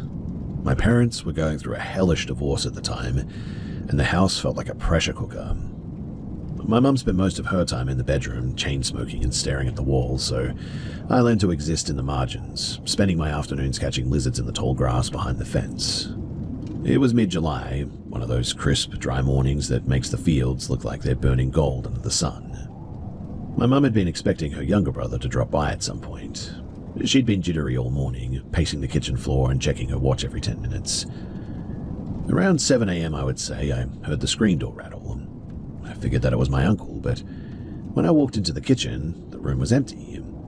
I walked out the back door into the landing, and there was a boy sitting on the bottom step, hunched over the dirt. He was wearing a faded navy blue polo shirt and jeans. He looked about my age, maybe a little bit taller, and he had hair that looked like it had been cut with kitchen scissors almost, a little bit choppy, not professional. I genuinely wasn't scared too. I just walked down and sat next to him. He was playing with a jagged piece of quartz or something, digging into the soft earth between the boards of the stairs. He sort of looked at me, but he shifted over a few inches to make some room. I started rambling about school, about how loud my parents had been fighting the night before. He didn't say a word though, just kept scratching that rock into the dirt. I remember the way that he moved though. Every gesture was sort of really slow and deliberate, like he was underwater almost. He eventually turned to look at me, and his eyes were so light that they almost looked clear, like water in glass, a tiny bit of blue if anything. He pressed the rock into my palm and closed my fingers over it, and it felt like I was holding an ice cube, even in the morning heat. I then stood up to get some juice, thinking that maybe a drink would get him to open up a bit and talk to me. I took 2 steps toward the back door, felt a weird prickle on the back of my neck, and turned around to tell him to come inside and get a drink, but when I did, he was gone. The landing was empty, the grass behind the steps was still, not even a sway to indicate that he had stood up to run or anything. I walked to the edge of the yard, looked over the fence and scanned the entire road. I looked everywhere, but he was nowhere to be seen anymore. I then went back to where he was sitting, and I saw the jagged groove that he'd left in the soil with that rock. I went inside and found my mum in the kitchen. She wasn't alone. She was talking to my uncle. I then told them, "The boy on the steps is waiting for a drink, you know." My mum looked at my uncle, then back at me, her face pale and drawn. "What boy, sweetheart?" I went back to the door to point him out, but there was nothing but the stairs. My mum walked out behind me, scanned the yard, and then let out this long, shuddering sigh. She didn't yell, she just sort of hugged me, and her arms were shaking so hard that I could hear her bangles clinking against my shoulder. I never mentioned it again after that. My parents sold the house a few months later, and we moved into a unit in town. I still have that piece of quartz, actually. It's sitting on my desk right next to me, right now in fact, right on top of some mail here. I've tried to figure out if it was a neighbor's kid playing a prank or a dream that I'd sort of had while half asleep or something, but I don't know, the math never really works out. Dreams, for instance, they don't leave a jagged groove in the dirt, and neighbors' kids don't just vanish from a fenced yard without making a bit of sound at least. I don't know. It feels less like a memory and like a moment that shouldn't have happened, but just still happened anyway.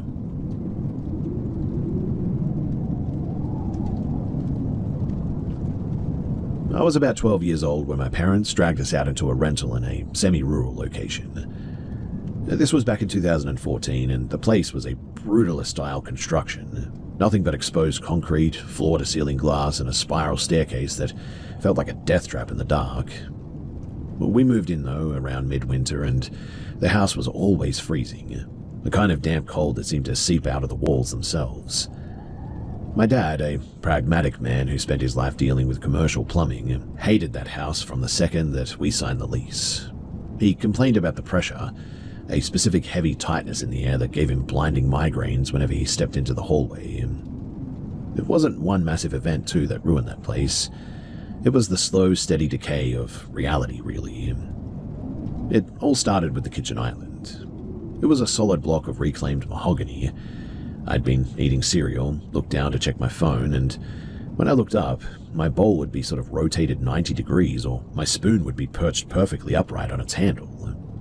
My mum, at some point, actually stopped cleaning the island, because she said that it felt like it was interrupting somebody's private space all the time. That was always really weird to me, how she said that. Then came the sounds.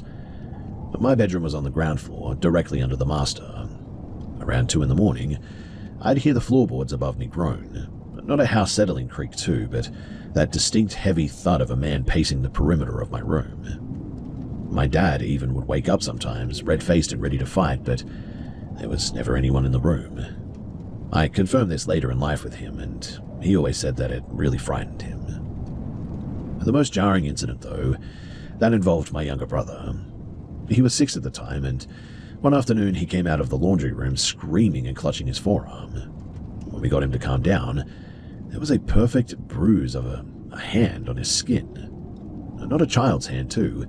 It was way too broad, the fingers spanning almost his entire forearm.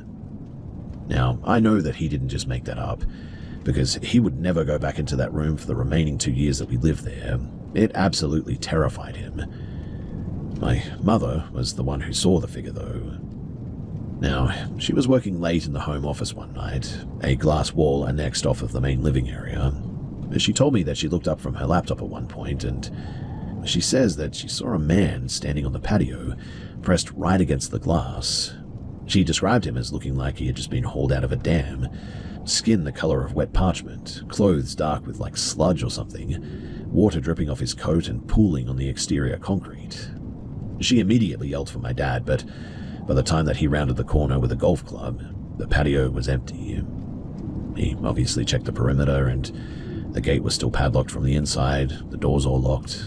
We didn't understand how this guy even got in at the time. That night, my dad, though, he finally sort of snapped. We were all in the lounge when the television, which had been turned off for hours, suddenly flickered to life. It didn't have a signal, it was just static, but in the center of the white noise, a grainy, flickering image appeared. It almost seemed to be a top-down view of our living room. We were all sitting there, though, staring at the screen, absolutely fixated on this thing. I remember the camera, or whatever it was, sort of zoomed in, but it was more like somebody was sort of physically walking forward. I know that that sounds really weird, but that's really the only way to describe it, until it was literally just inches from my father's face. He ripped the power cord from the wall, but the TV kept playing for another few seconds, the image of us sitting there frozen on the glass in static. My dad, he completely lost it after that, started yelling at whatever this thing was, and we moved out 3 months later, breaking the lease and losing the deposit. I don't know who lives there now, but whoever they are, I sure hope they're okay. I've seen the for lease sign go up a few times down the years, and sometimes driving back from the city I'll see that place. I take the long way home just to see if the lights are still on there, and they usually aren't, but sometimes people have moved in. Again, I don't know what was in that place, but I am certain that we were not alone and that there was something there.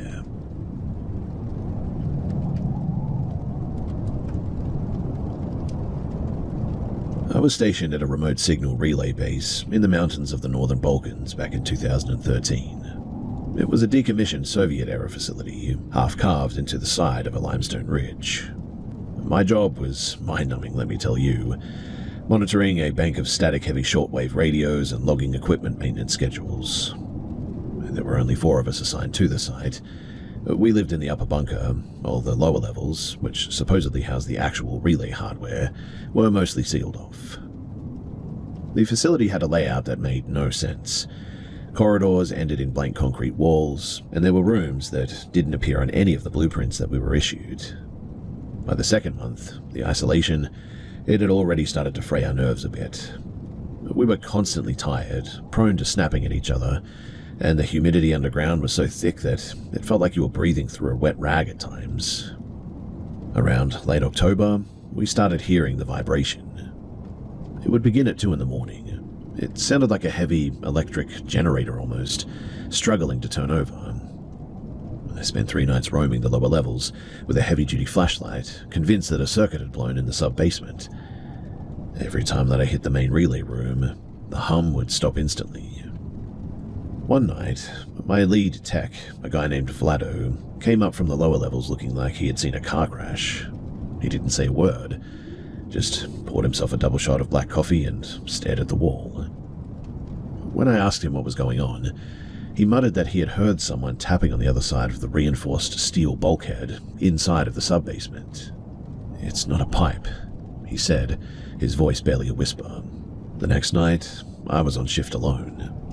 The hum, it started up again, but this time, it was accompanied by, like, a weird scraping sound. I thought that it sounded a bit like a heavy canvas bag being dragged across coarse concrete. It was coming from the ventilation shaft above my desk.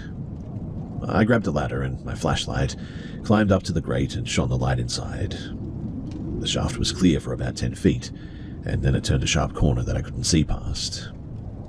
As I braced myself to get a better look, that was when I saw fingers.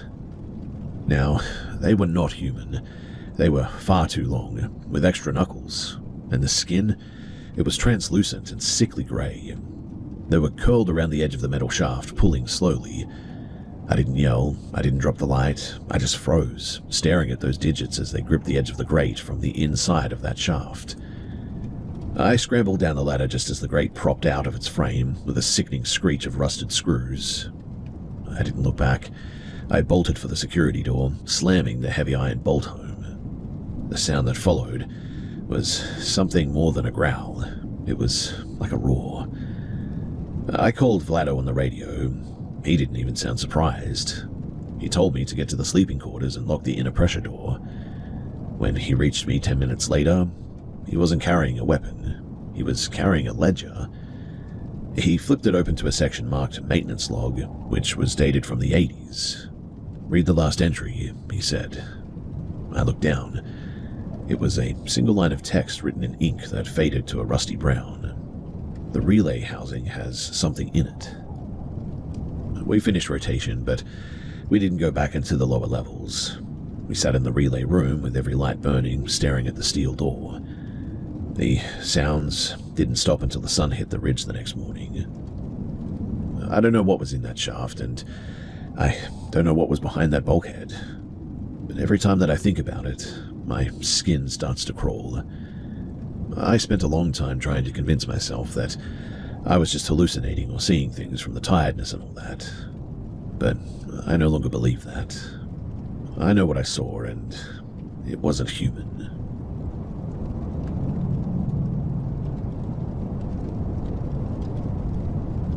So some years back, I was living in a farmhouse outside of rural Iowa. The property backed into a thick, unmanaged belt of timber that followed the contours of the Turkey River. It was a miserable, wet autumn, the kind of mud that holds onto your boots like glue. I was staying there to help my cousin sort out a probate issue for his father's estate, spending my days clearing overgrown fence lines and my nights nursing cheap beer by a wood-burning stove. The locals in town had this way of talking about the Turkey River Basin. They didn't use ghost stories or campfire tropes. They just called it the Dead Pocket. Whenever I brought up clearing the brush along the northern fence line, the hardware store guy just looked at me and said, "The fence is fine where it is, son. Let the vines have it." I was clearing an old wire mesh barrier about maybe half a mile from the house, right where the ground starts to lift toward the ridge. It was late afternoon, maybe 4:30, but the canopy was so choked with autumn scrub that it was already dim at twilight. And then, all of a sudden, it was like the world just went mute. Now, this was not a gradual fade. It was like someone had slapped a pair of soundproof headphones over my ears. No wind, no distant highway drone, no rustle of dry leaves, just my own breathing, loud and ragged in the void. I stood up, resting my back against a post, and the hair on my arm suddenly stood straight up. Not from the cold, but from the distinct electric sensation of being under a microscope almost. And then came the impact. It was heavy, a huge wet thump, the sound of something massive hitting the soft, saturated earth. Then another, then a third, accelerating, tearing through the brush toward me. It sounded like a quarter horse sprinting through knee-deep water. I didn't reach for my saw, I didn't reach for anything. I just scrambled backward, my heels catching on a root, and collapsed into a pile of rotting vine-covered timber. Strangely, though, nothing came out of that brush. The noise stopped as abruptly as it had begun, right at the edge of the clearing. I sat there in silence for what felt like about an hour, watching the shadows stretch. When I finally walked back to the house, my cousin on the porch was waiting there. He never did ask what I found. He just said to me, "You didn't go past the old white oak, did you?" I didn't listen to him. 2 nights later, I took a heavy-duty spotlight out there at around 10 p.m. I wanted to see if I could find a deer trail or maybe a coyote den that might explain that sound. I got to the same spot, where the air went dead, and I clicked on the light. The beam, it was pretty powerful for what it was, cutting a bright white tunnel through the black. I swept it along the fence line, looking for any disturbance in the mud. Then, I angled the light up into the canopy of a massive gnarled cottonwood, and about 20 feet up, clinging to the trunk, was something that made my stomach hit my knees. Now, it wasn't a bear, that much is very clear, and it also wasn't a person. It was the color of like bruised meat, with limbs that wrapped around the tree like a spider. It had no face, no eyes, no nose that I could make out, just a smooth, concave dip where the head really should have been. Honestly, too, it didn't look like an animal. It looked more like a tumor that had grown into the shape of something trying to be human. I didn't turn it off. I literally dropped the light, the beam spinning on the ground, creating frantic flickering shadows against the trees. I didn't run, but I moved as fast as I could without tripping. My heart was hammering, and I was in a complete panic, and I didn't go back for the light. I packed up my truck that night instead, and I left the tools where they lay, and drove until I hit the interstate. I still think about that shape from time to time, how it was so perfectly still, seemingly waiting for me to shine the light on it so it could be seen. I don't believe in monsters, and I'm certainly not a spiritual person, but I now know that when the woods go silent like that, you don't stick around to ask why, because there's weird things out there. The best thing to do is just leave, and don't look back.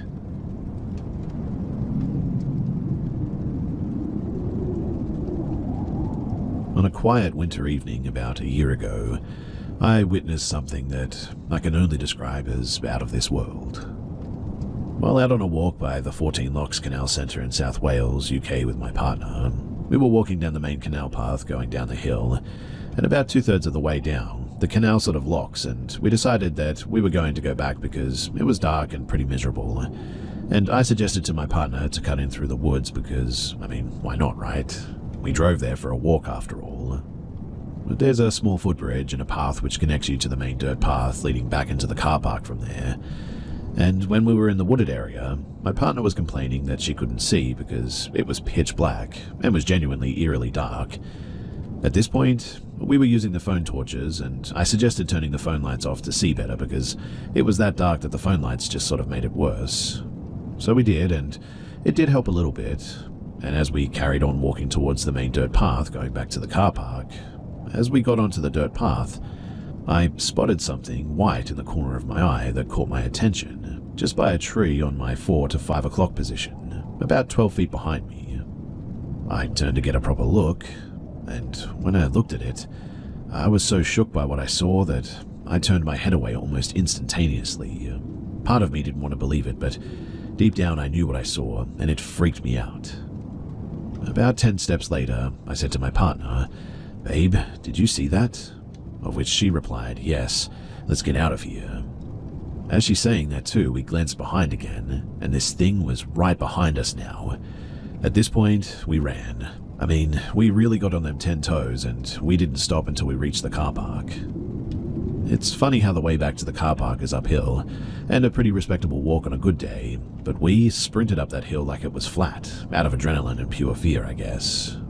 Now, I know what I saw was real, and I honestly shivered inside when she replied acknowledging that she saw it too. This thing, whatever it was bright white in color.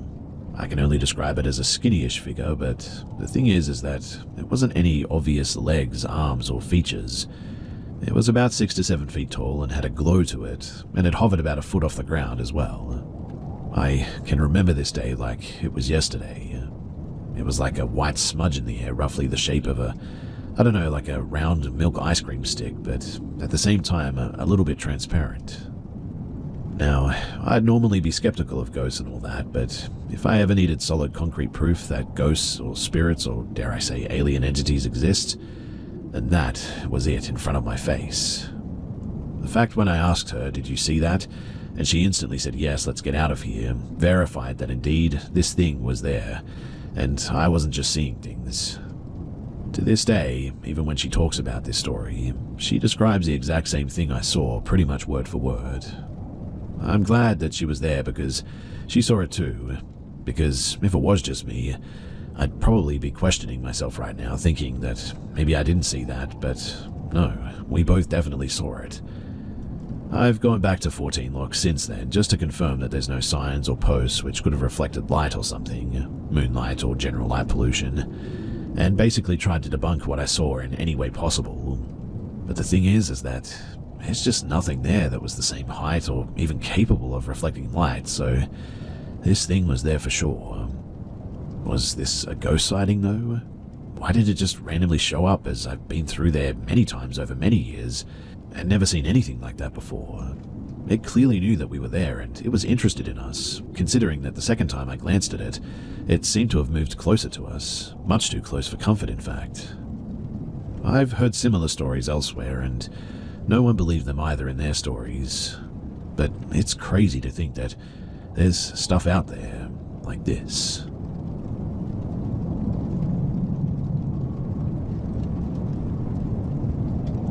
I'm not exactly sure how to start this off, but this is going to be a collection of paranormal experiences that I've had through the 31 years of my life, from early years like 1993 up to about February of 2024.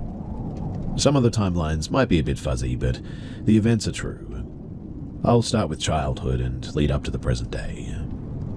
So I grew up in a house with both parents and a sister, in a fairly new single-story house with absolutely no paranormal history. My sister is just shy of 2 years younger than me. At birth, my sister and I had been baptized and grown up in a Catholic family. Our parents weren't very churchy people, I guess, but our grandparents were the old-school heavy Catholic type. My parents would recall stories to us when we were very little, such as my room was the coldest in the house no matter what. This could be caused from how the ventilation was built for the house, so that wasn't anything too wild. Other things they said were hearing loud bangs on the other side of the house when they're home, pantry doors and silverware drawers being opened when they would come home, and having the washer and dryer start up on their own. They don't remember any of this happening prior to me, the firstborn, being born. As far as I'm aware, they never sold my soul to any demons or anything, because we sure never had much luck or money. But as far as this activity goes, I don't really remember any of this taking place, and I feel like if I did, I wouldn't understand the magnitude of it all anyway. One instance, though, I do recall, is being around 7-ish years old, and being at a close friend's house. We were sitting on the floor of his bedroom playing Yu-Gi-Oh! He had one of those small Nickelodeon TVs in there, and the remote was on the floor. While we were playing, the remote was going back and forth under his bed and out toward us. We just stared at this in awe. Not realizing this was insane, we just went on about our lives as if nothing happened. Moving into later childhood and teen years, that was when things really picked up. Now, my sister had started to tell my mum and I that she was seeing shadows and felt uncomfortable. My mum also told us that she was seeing shadows and it was intermittent when things would occur. I had personally never seen what they were talking about and was thankful for that. All I recalled during that time was hearing footsteps outside of my room. We had since moved into a trailer due to some tragic life issues, and my mum would tell us that it was some animal under the floor causing the noises. I put full faith into that thought at the time, but looking back, there is just no way. The footsteps as well would be a constant until I moved out. I was in this home from 5 years old till about 22.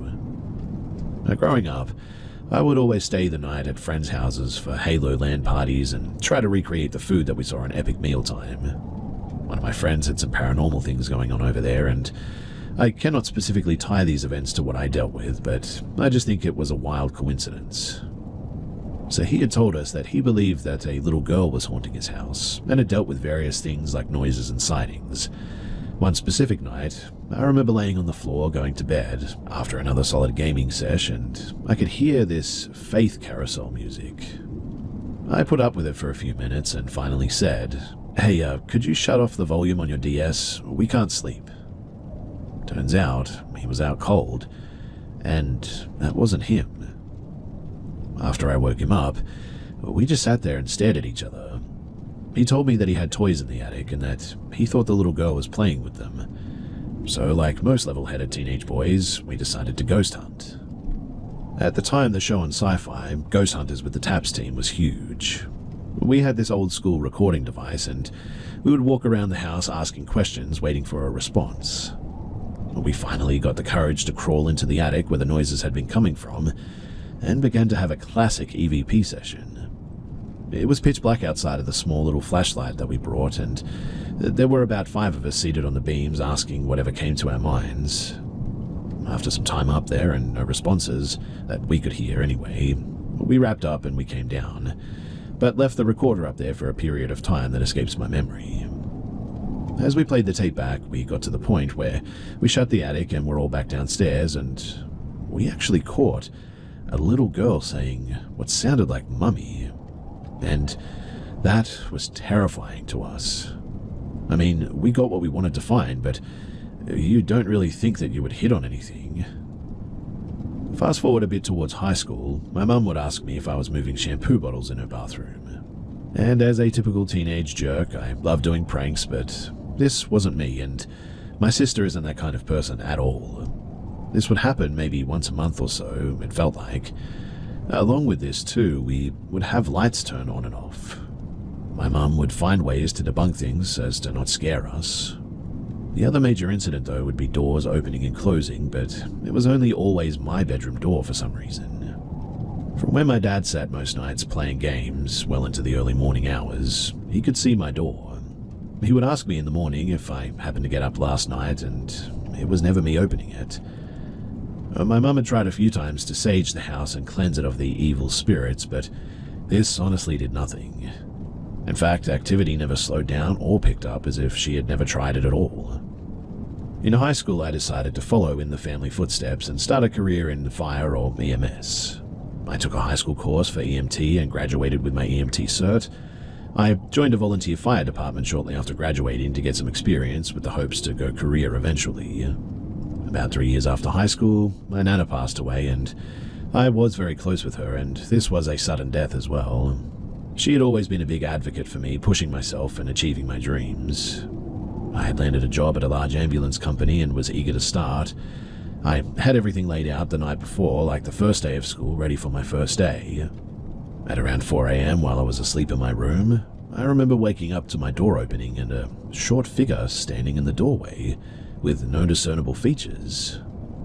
As I stared at it, I wasn't scared or nervous and felt no malice. The door shut after 15 seconds or so, and I just sort of sat there for a bit, processing everything. This was the first time that I personally saw the shadow figures my family was talking about this whole time. That morning, I told my mum about what had happened, and she said that it wasn't her opening it. She suggested the thought that it could have been my nana checking on me on my first day. She was about 5'2" on a good day, so in my head that sort of added up with what I saw, and so I just went about life. Fast forward a few years, I'm now a firefighter paramedic in a career department, and I've proposed to my high school sweetheart. We just got our own apartment in a neighboring city, and we have our first pup, a wiener dog named Rocky. My fiancé was aware of some of the things that happened to me and my family growing up, but we had no idea that things were going to continue once I moved out. Our lives in this apartment pretty much consisted of me working my rotation of 24 hours on a 48 hours off, which is a pretty standard firefighter schedule, and Erica was going to school to become a dental hygienist. And this apartment is when I began to start connecting some dots that maybe it wasn't just the house that had haunting issues. Small things would happen here, and it was never when my fiancé was home. The apartment was about 900 square feet, so if there was a noise, I would definitely hear it. The things that I would experience here were lights turning on and off, but they wouldn't be in the room that I was in. For instance, the bathroom would turn on and I would be in the kitchen. The toilet would flush on its own, and we had motion sensor rope lights in our small walk-in closet in our bedroom that would turn on in the middle of the night. I remember feeling like someone was with me, but I never felt like it was harmful, just like I was in a crowded room in a sense.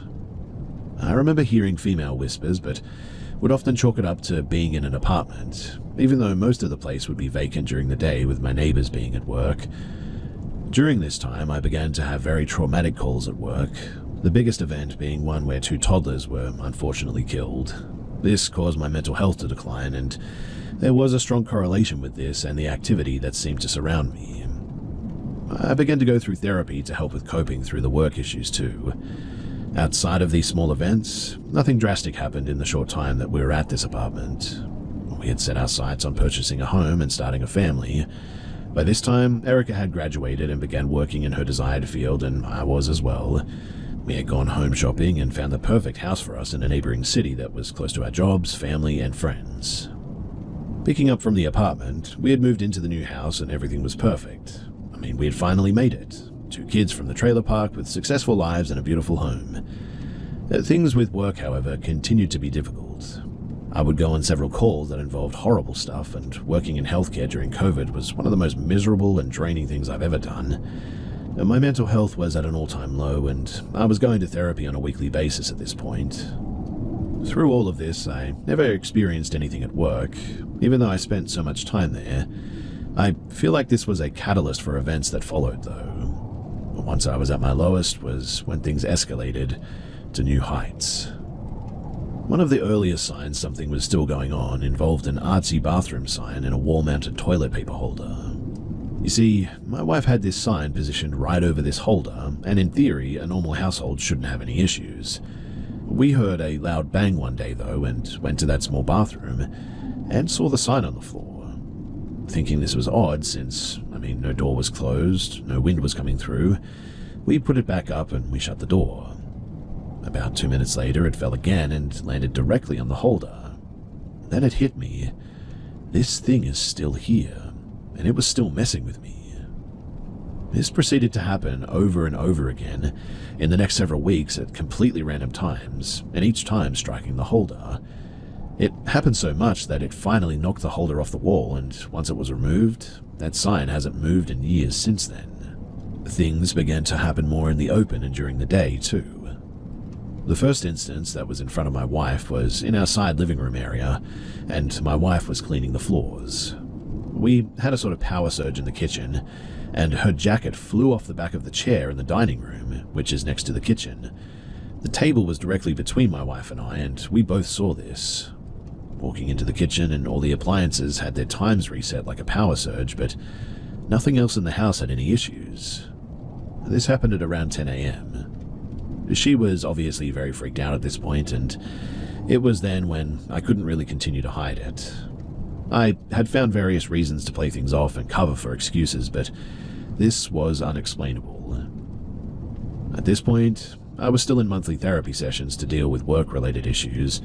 Mental health had improved quite a bit, but things seemed to come in waves as if it was building up strength and feeding on my weaknesses or something. Looking back, it felt like it would build up over several months and get progressively more constant and severe, then sort of dissipate for random amount of times.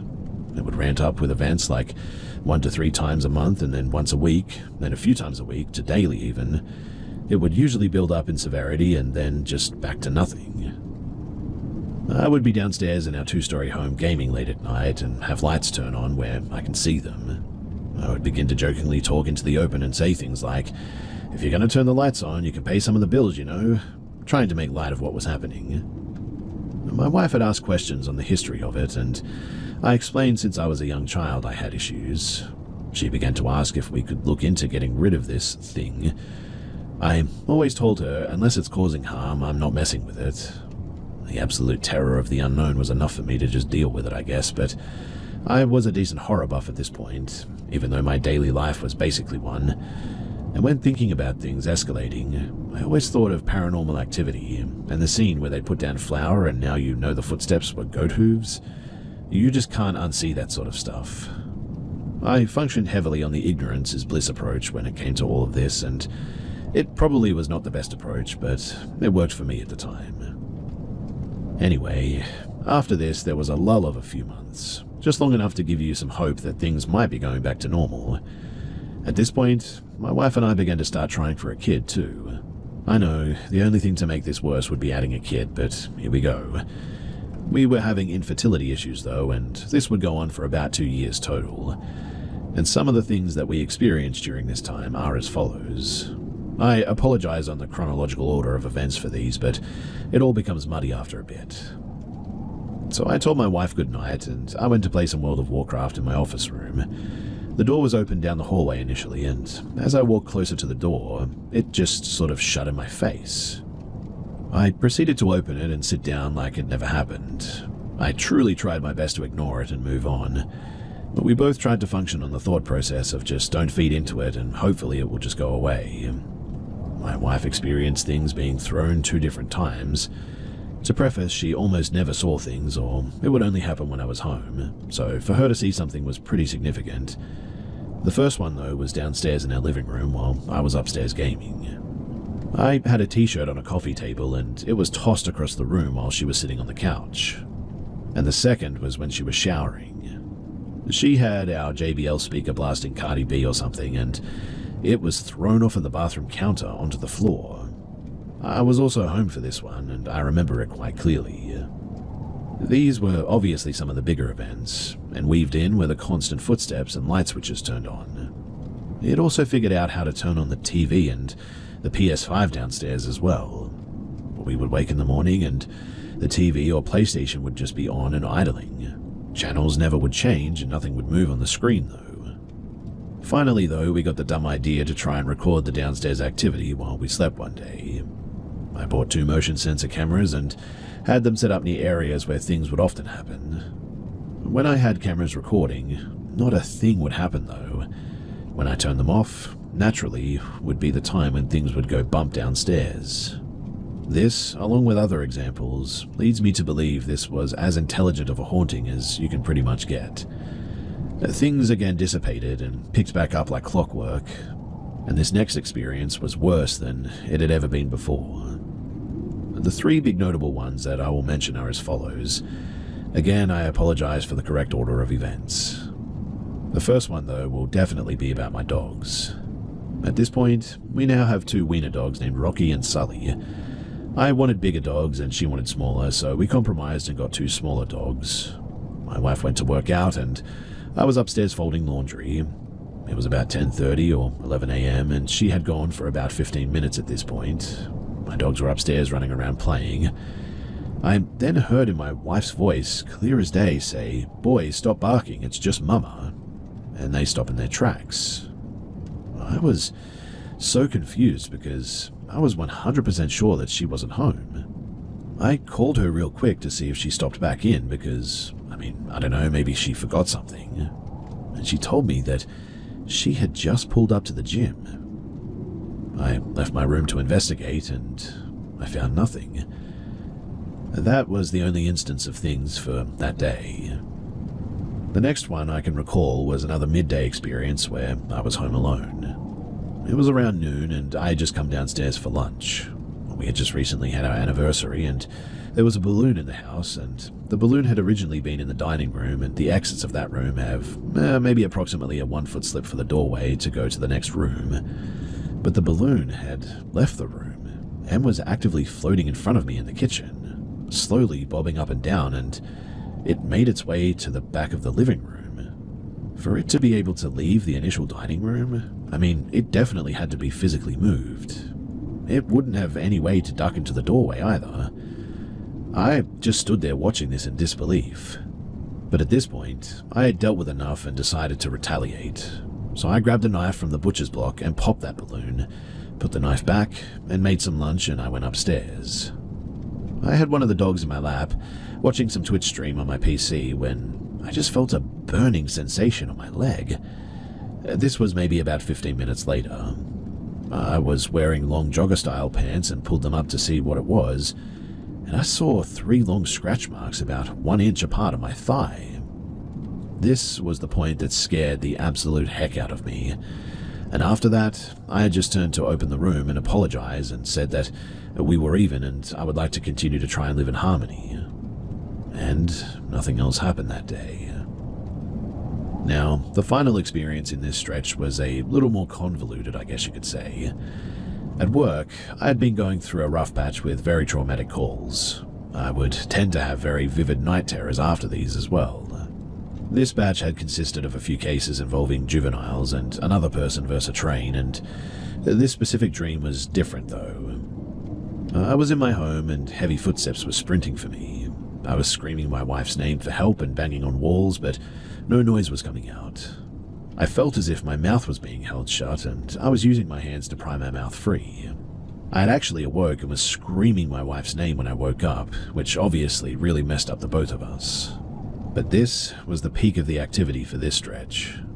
After this, things just seemed to die down for about a year. I had been talking with my therapist about the paranormal activity that I was dealing with, as it was a big factor in my mental health. Dealing with death at work all day and then coming home where I'm supposed to be able to unwind and relax was almost worse than working most days. We had discussed the possibility of what this could be and came up with a poltergeist style of haunting which definitely fit the description from what I could find. It basically is described as a malignant haunting that can interact with objects and feeds off of bad energy, which added up with all the depression that I had been going through with work and the infertility issues that we had, up to experiencing a miscarriage as well. At this point, we were able to have a happy, healthy baby girl in December of 2022. I don't really recall much going on at this point. I would say about 6 months into her being around was when things started to pick back up again, slowly as it had.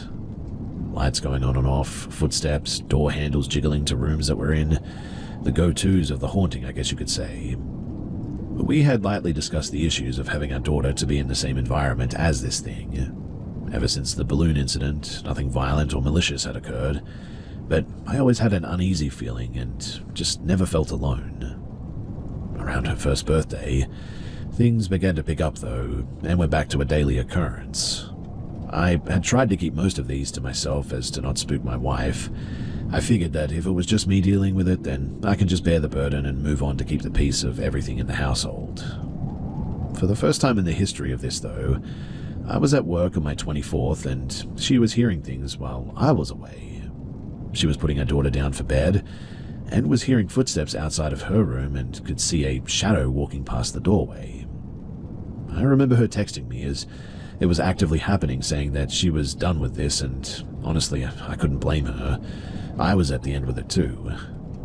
But going back to the whole question of what the heck to do about any of this, that fear of the unknown just truly paralyzed me. I mean, what happens if we do something and it doesn't work? The house isn't haunted, my wife isn't haunted, it's me. It's followed me from 4 different houses in 4 different cities, and it has no signs of stopping. I had begun to do some research into what the heck I needed to do. I began even asking co-workers if they had anything like this, and they thought that I was absolutely crazy. Not that I blame them. My lieutenant kept asking if I had any photo or video proof, and I told him that I tried once, but never again. Once I knew what was in there, it would have been game over, to be honest. For Christmas, though, my wife bought me an LED gamertag sign that would light up bright red. It actually came from overseas, so I had to Amazon order an American outlet adapter for it, and once it showed up, I plugged that bad boy in and it was absolutely beautiful.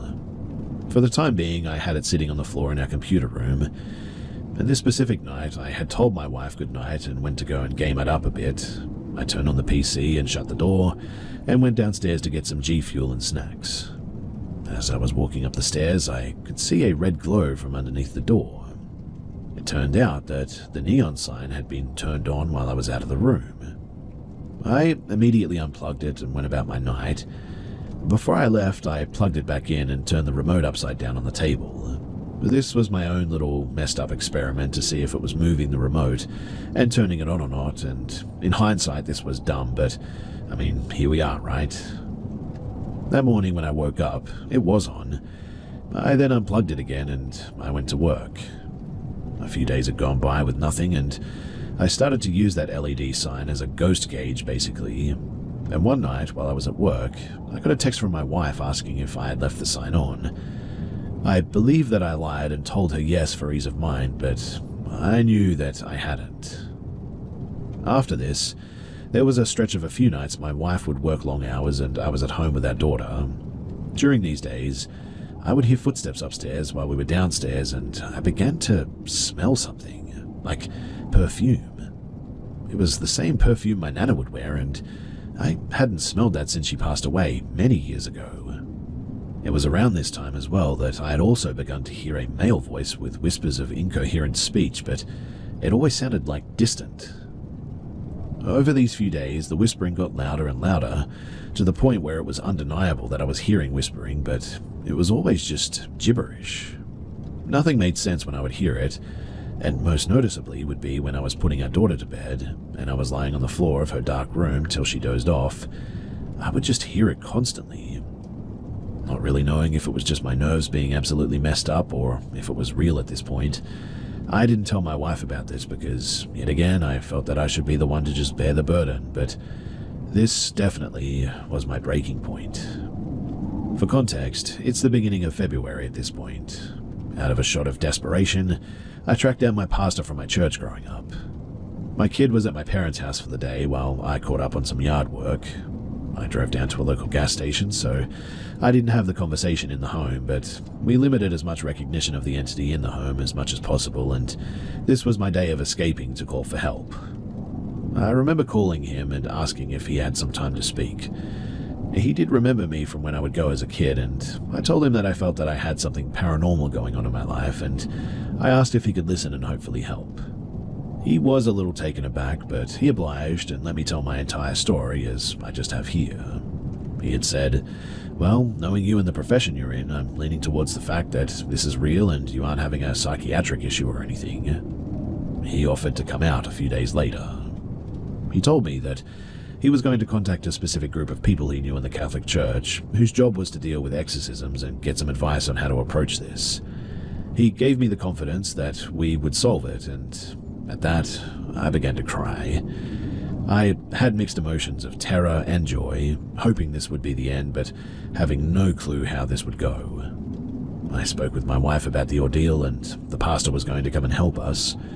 He asked that we all be present in the house during this ceremony. Once he showed up to the house, he greeted us with a smile and said that he was going to bless the house and us inside of it. We walked with him to each room as he was saying prayers and tossing holy water throughout. The entire time I was waiting for the absolute worst to occur. Every horror movie you see at this point always goes to the worst thing possible and somebody dies. Once he had walked through the house and blessed each room, we then went to the living room and locked hands and prayed. This process took about 45 minutes to an hour.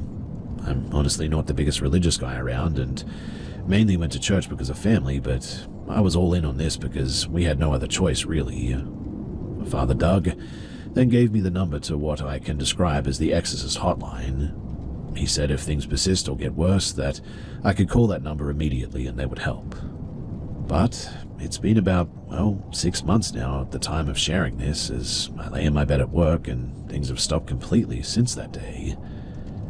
This is all 100% true, and I have zero proof of any of this, besides the accounts of my family and myself correlating, I guess. Some people are skeptical of ghost stories, and I'm just glad mine is over for now, to be honest. I was inspired to share this and put it down here and have this chapter of my life logged somewhere, so thanks for listening, and thanks for the opportunity to share all of this.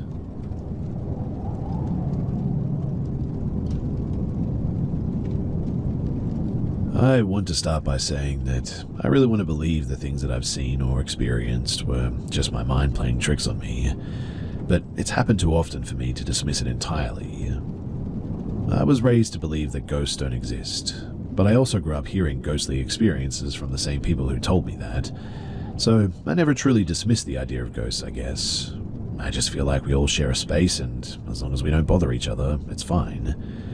That said, I want to share the first, very visible paranormal encounter that I had. It was March 2015, and I had just finished my finals that day. After returning from school, I took a nap, felt refreshed, and around 7 p.m. there was a power cut. Power cuts are fairly common where I live, so I decided to pass the time by walking along the pathway leading to our garage, which was between our house and our garden. It was dark, but the moonlight provided enough visibility for me to see. I could see the road outside of our property clearly, but where I was standing wasn't visible to anybody passing by. Like a typical teenager, I stood there listening to music, just doing random things, and after a while I was standing in front of the garage facing the road when I suddenly felt someone behind me. Before I could turn around, I sensed that this person was bending down towards my right side, and I could see a face behind my right elbow.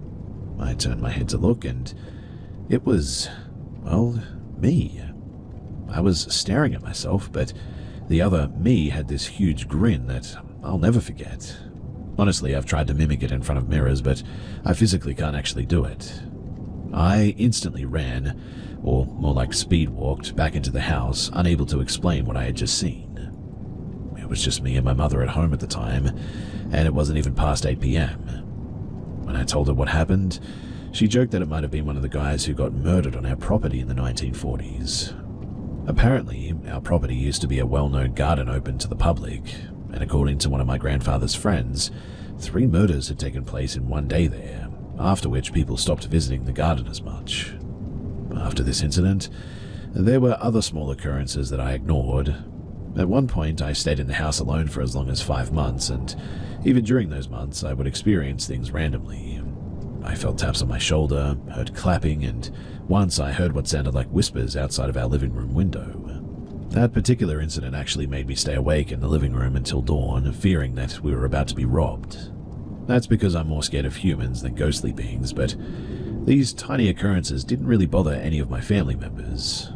But then, something happened in early 2023.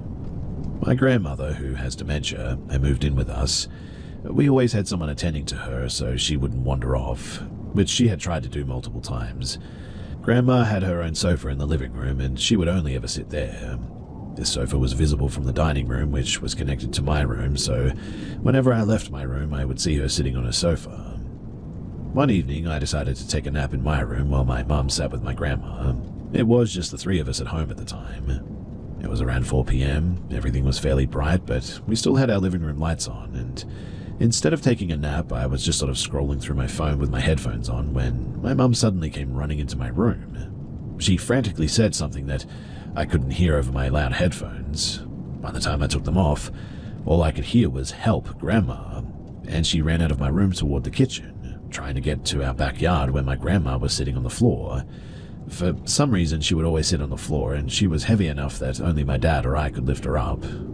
So I jumped out of bed and ran after my mum, but as I passed the living room, I saw my grandma sitting on the sofa. While running, I tried to ask my mum why she was heading to the backyard when Grandma was in the living room. But before I could finish my sentence, I stepped outside into the backyard and saw my grandma sitting on the floor.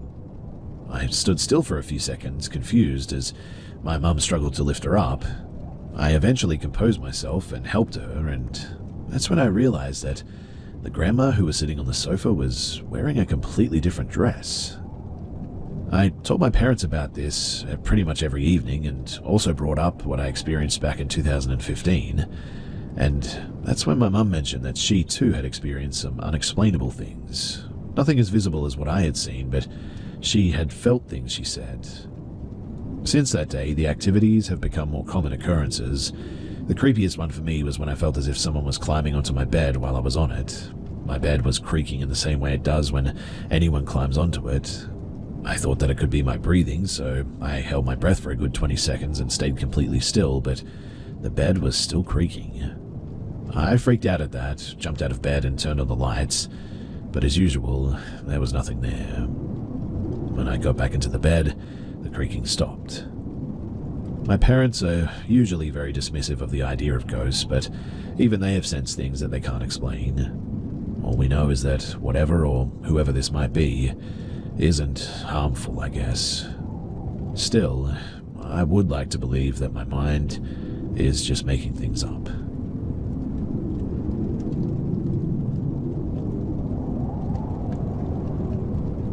This happened 25 plus years ago. Me and friends, out at a park and boat dock on the Ohio River between Cincinnati and Louisville, probably 25 miles from there, we're on a dock that goes probably 30 foot out into the river with a 10 by 10 platform at the end. We're on the Kentucky side, Indiana on the other side of the river. We'd go to this park to sit on the dock and drink and just chat in a cool, quiet place. This was a regular occurrence about every other weekend. We were very familiar with the immediate surroundings, had rotating designated driver duties, and this happened on one of my weekends that I was stone cold sober. So, here's what happened. The group is drinking and having fun as usual. I'm babysitting, which usually entails keeping an eye on the top of the flood wall to see if police show up, and go to talk to them if they do, and make sure nobody falls into the river. About 2 hours in, I see a light on the other side of the river. Not bright, all the way on the other bank, or close to the bank at least. It's almost a mile away, so a little bit hard to tell, and downriver from us. I don't really care, but it's new, so I noticed it. Anyway, about 10 minutes pass, and I'm watchdogging, and I notice that the light is closer. I'm still not worried, but I'm responsible for a bunch of drunk people, so I'm now adding it to the very short list of things that have my interest. Another 10 or 15 minutes passes, and the light has moved up my list of things that I now care about. It's definitely closer now. I'm seeing the reflection of the light on the surface of the water, so I know it's a physical object. I think maybe it's a boat. Bass boats and such have to have marker lights here, and this seems to be about the right height for that. It's maybe about 3 feet above the water, best guess at this distance, but I alert a couple of people that there's something going on that may necessitate our sudden absence. 10 minutes later, and it's now a solid 2 on my care list, and second only to drunk friend about to fall in the river, so I'm watching pretty intently. And all at once, a few thoughts come crashing together to make me do something. So, a bass boat coming upriver against the current would make noise, but I've heard nothing. A boat has its marker lights on the back on a pole, so the light would show the back end of the boat that it's attached to. There's nothing under this light but water. I can see the water under the light, and it's calm. Dead flat calm in a river that is 3/4 of a mile wide at that point.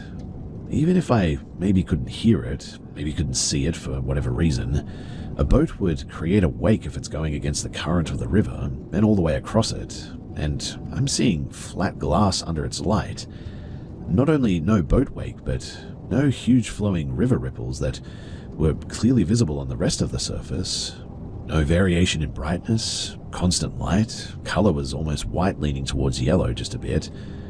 And that was it. We were leaving.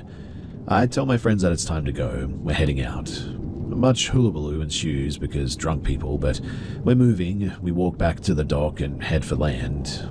Everybody's on land. I'm in the back because that's my job. And alright, everyone's up on the hill towards the parking lot in the car. I look back, and the light is noticeably closer this time. The light is also moving faster than it has been for the last hour or so. So, we go and we move. We climb the hill. Everyone is getting in the car except my best friend. We're standing on the top of the flood wall, looking down on the river, the dock and the light. The light is now dead center over the middle of the 10 by 10 platform at the end of the dock. But there's nothing under it but the dock. It's lighting up the area under it, and it's honestly just a light attached to, well, nothing. It's just a light, approximately the size of a light bulb, I guess, probably a bit smaller, lighting up the place that we were just sitting. And now it's moving toward us, crossing above the walkway from the platform toward land and us. And it's moving faster than it was over the water, probably a solid human walking speed now. We all dive into the car at this, and we all just get the heck out of there. My question for all of you guys is, what the heck did we see? What was it doing? Why did it care that we were there at that place that we've been dozens of times before? I'm used to having a probably or even possible explanation for things, but this thing that we saw, I just don't have anything, but I know what I saw, and I don't know what to call it.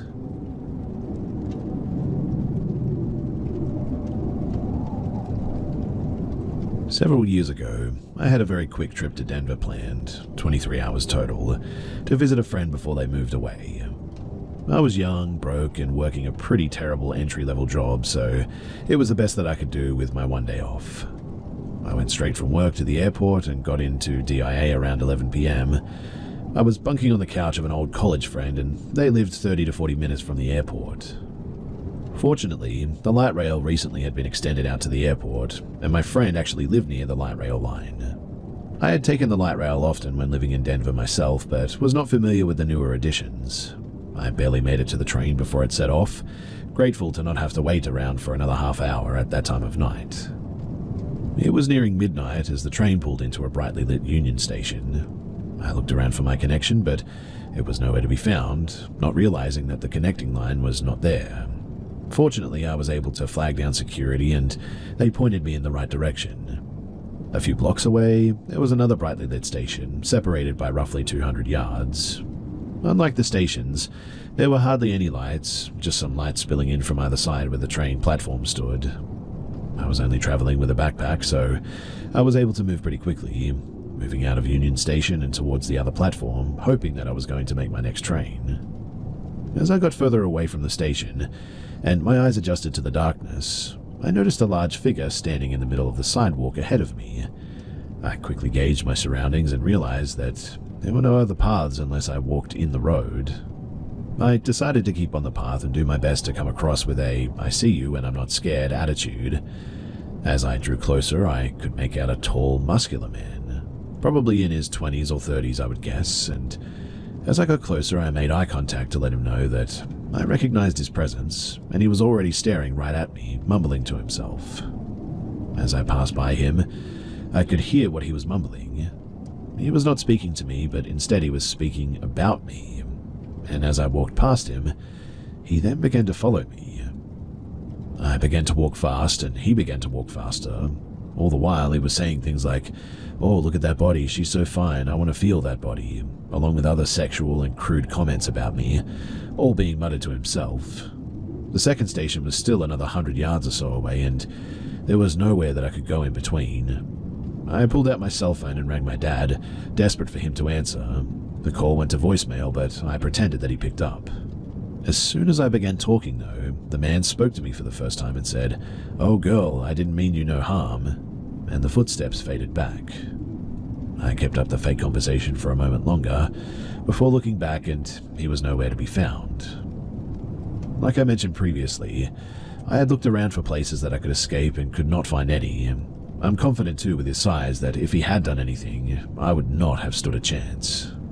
I burst into the light of the station, barely made my train, and ultimately missed my stop because I was so shaken up and had to ride the train back around. I finally rested my head on a pillow at my friend's at around 2 a.m. and never to travel alone at night ever again.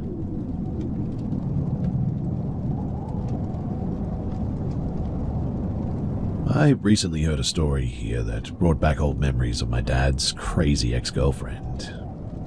This took place when I was around 8 or 9 years old, so I guess it would have been the year of like 1997. So my parents had gotten divorced several years prior, so me and my little sister, 2 years younger, used to stay with our dad every other weekend. One day, he introduced us to this new girlfriend, Rachel, who was a tall blonde woman that had apparently won some kind of beauty pageant or something. I remember those first months of getting to know Rachel as fun. She seemed like a nice lady, to be honest. I also think my initial impression of her was helped by the fact that she had a rather cuddly grey parrot and a pet raven that could talk, which of course made my younger self quite ecstatic. But after a while, things started to change. I began to notice that she could be a bit odd at times, saying weird things or acting a bit strangely.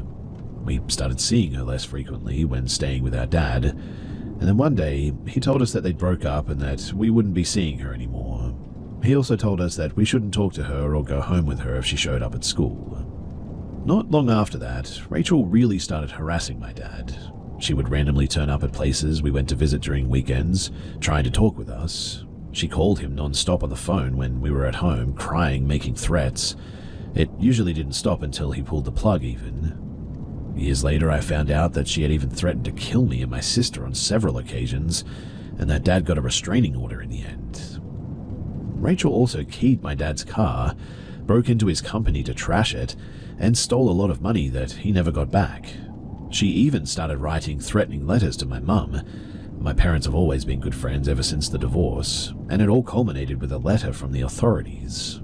A letter accusing my dad of, well, lots of horrible things done to children. I still vividly remember how Mum sat us down in our room, holding the letter, a deep look of concern on her face, asking if Dad had ever done anything inappropriate to us, which of course he never had. It later turned out, though, that it was Rachel who had falsely accused him of everything in that letter, in an attempt to prevent him from seeing us. I remember feeling really angry about this, and upset that she had gone to such lengths. The last memory, though, I have of Rachel was a few weeks before Christmas. We were staying at my dad's place over the weekend. It was a 2-story apartment complex with a large window spanning an entire wall, floor to ceiling, in the living room where we had just sat down to watch TV. Next to the window, there was a glass door leading onto a stone patio, bordering a lawn that ended with a tall hedge, and on this particular day, the outdoor lights had been switched off, which means that it was pitch black outside as the intro to Superman started playing. A while into the episode, I suddenly heard a strange, sharp noise coming from the window. It sounded like something was clawing on the glass in an attempt to get in. The sofa that I was sitting on was placed right in front of that window, so I had my back toward it when I slowly turned around to look over my shoulder, heart thumping in my chest, hair standing on end as if I was being watched. But all that came into view was a pitch-black darkness lurking behind my own reflection. By this point, Dad had also heard the sound and gotten up to turn on the patio lights. When the outside suddenly flooded with light, I found myself staring into the face of a smiling blonde woman peering into our living room. Need I tell you that I screamed? Both me and my sister flew up from the couch like it had been scorched with fire and ran behind our dad. When I looked toward the window again, I saw Rachel with both of her hands up against the glass, tightly cupped beside her face, as she was trying to look inside. The patio door was right next to her, and I tugged on Dad's shirt and whispered if the door was locked when she reached toward the handle. And that millisecond of doubt flashing across my dad's face, it still haunts me to this day. Rachel truly looked like a madwoman as she furiously jerked on the handle in an attempt to get in, briefly pausing to peer through the glass now and again. I remember thinking Dad looked oddly calm as he ushered us around a corner wall, telling us to stay out of sight as he walked toward the patio door. We begged him not to go outside, thinking that she could have had a knife hidden somewhere or something. He opened up a small crack with the door, firmly holding onto the handle, and asking what the heck she was doing in his backyard. She tried to get him to let her in, putting on a big smile, tossing her hair, but Dad obviously wouldn't budge, telling her to leave or he would call the cops. To which she eventually conceded, leaving a bunch of Christmas presents behind. When Rachel was out of sight from the window, Dad went out to make sure that she was gone, picking up what she had left behind on his way back. None of us wanted anything to do with the presents. Something just felt really off about them. And so, in the end, they ended up fully wrapped and in the trash.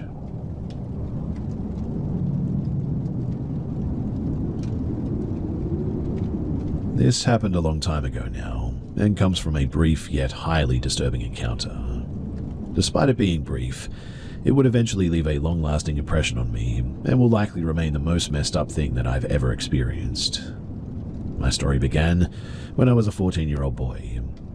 To give some context, I was one of those part of the group but not one of the group types, shy and sort of reserved. I had friends but not much beyond school hours. So when one of my friends wanted me to hang out with her, it made a welcome change to my quiet after-school routine of video games. We walked back to hers from school, and she invited me into her house. As I walked in, I saw whom I quickly assumed was her dad, with his back to me preparing food. This was the first time I'd been introduced to him, and my first impression would quickly be, putting it very mildly, not great at all.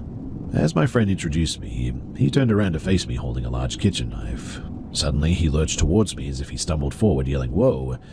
He quickly turned the knife, pushing the handle quite hard into my chest. He then smirked with the eeriest expression on his face and said, only joking. My heart was pounding, and inwardly I was freaking out, and while I tried to nervously laugh it off, I'm sure my face clearly said otherwise. My friend just laughed it off as Dad fooling around and led me to their living room, but as I sat down, I couldn't shake the uneasy gut feeling I had now. I tried to shake it off and talk to my friend, but her dad promptly entered the living room. They had music playing moderately loud on a stereo, and he cranked the volume to a level that sounded like a live band was in there with us. My friend followed him to the kitchen and soon returned. She told me that she had to go to the store to get something for him and asked if I wanted to wait for her as it wasn't too far. Given the rather creepy encounter, my gut instinct was having none of it and I wouldn't be ignoring it. So I quickly got up and I left with my friend for the store. I cannot say exactly how the rest of the day went, as I really cannot remember, but I do know that I didn't return to that house again. I wouldn't speak of what happened after that for quite some time and just chalked it up to a really freaky interaction, locking it away in my mind. However, it wouldn't end there. He would set foot into our house a year later, dropping my friend off at a family party that we were having. I didn't interact with him then, though my dad offered him a beer and later recalled how he just stood there in a corner alone, watching everyone. I would see my friend's dad for the third time, a couple of years later, this time on TV, as the face of the man convicted for the abduction and murder of a woman who went missing a week prior. I was stood there, right as the story broke of who he was. I will never, for as long as I live, forget the sensation of my blood turning to ice in my veins. My parents later commented how they literally saw the color drain on my face in that moment. Yet in the days that followed, it only got worse. He would go on to confess while in custody to the abduction and murder of a woman who had been missing for 20 years by that point. Following corroborations of things that he had said previously, along with expert analysis, this led the police to believe that he may have actually been a prolific serial killer. He was soon probed as a potential suspect in almost half a dozen unsolved missing person cases. However, due to a lack of evidence and further confession, his involvement in these remain, well, unclear. My mind still occasionally wanders to that first encounter, and even though his choice of victims seemed to be women, I can't help but think about that music cranked up so loud, how my friend asked me if I wanted to wait for her at the house with him. If I had stayed, what would have happened to me, if anything at all? Was there a part of him that was curious, wondering about switching things up a little? Or was that knife held to my chest truly just the harmless joke of a serial killer?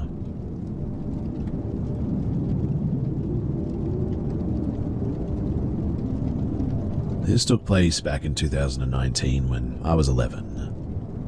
My grandparents live in a large Victorian-styled home on the outskirts of Portland, Oregon. The building was made in the late 1800s, so it has that classic old building look to it. Me and my family go down there occasionally from our home up near Bellingham, Washington, and in early September of that year, my family decided that they wanted to pay my grandparents a visit. I was excited to see my grandparents, but not so much to go to the house. Up until that point, nothing out of the ordinary had happened in that house. The only thing it did was creep me out, especially if I was alone. The first day that we were there, though, nothing really out of the ordinary happened. My grandparents and I did our annual game of Clue, a murder mystery board game. We enjoyed dinner, and that was basically about it. Little did I know, though, that when I went to sleep that night, that tomorrow would be anything but ordinary. When I got up the next day, I was excited because I was a die-hard Seahawks fan, and today was going to be their first game of the season. Outside it was warm and muggy, so in my room, which was one of the 2 rooms on the 3rd floor, I had the window open with the fan on to let all the hot air out. Later that day, my dad came up to my room and said that he and everyone else was going to go on a walk. I acknowledged him by nodding, glued to the Seahawks game that was on my tablet screen. He then left and shut the door behind him. And what happens next still terrifies me to this day. About 10 minutes later, I heard what I thought to be my mum yelling from downstairs, somewhat annoyed. I stood up and turned the fan off next to the window, so as to listen if my mum was actually calling me, or if my mind was playing tricks on me. Then I heard it again. My mum was definitely calling my name. I opened the door, frustrated that I was missing part of the game, and yelled an annoyed, "Yeah?" When there was no response, I yelled down from the 3rd floor stairs again, "Yeah?" Then my mum called back and said something like, "Want to show you this," or something like that. I couldn't really make out what she was saying. Annoyed, but not wanting to ignore my mum, I hurried down the stairs onto the 2nd floor. "Where are you?" I called, genuinely not knowing where she was. "Here," she said. It sounded like it was coming from the 1st floor, but something was off. Her voice sounded very muffled and weird. I played it off as just me being paranoid, so I walked down to the 1st floor, now getting a little bit scared. "Mum?" I said. No reply. I searched almost every room, and no one was there. That only left one room, the basement. Now, there was no way in heck I was going down there, though, so I started heading back towards the stairs when, all of a sudden, the basement door swung open. I yelled, spinning around, but nobody was there. Then I heard footsteps walking down the basement stairs. Someone was definitely there. I then heard my mum say again, "Here," in that same weird muffled voice. In that instant, I got chills down my spine. Something definitely wasn't right. I turned and ran as fast as I could up the stairs and onto the 2nd floor. I ran across the kitchen to the narrow staircase that led up to the 3rd floor. Then I stopped dead in my tracks, paralyzed with fear. At the top of the staircase was what I can only describe as a shadow-like person, without a face, saying in my mother's voice, "Here." I screamed at the top of my lungs and practically threw myself down the stairs and straight out the front door. I then waited outside near the trees, glancing over my shoulder every 2 seconds, before my family finally came back from their walk. When I told them what happened, they didn't believe me at first, but seeing as I was crying and looking genuinely freaked out, they told me that they believed me. I don't know if they were telling the truth or they just wanted me to feel more comforted, but either way, there was no way that I was sleeping in that building that night. After about 10 minutes of reasoning with them, I decided that I would be more comfortable if I slept with my parents that night.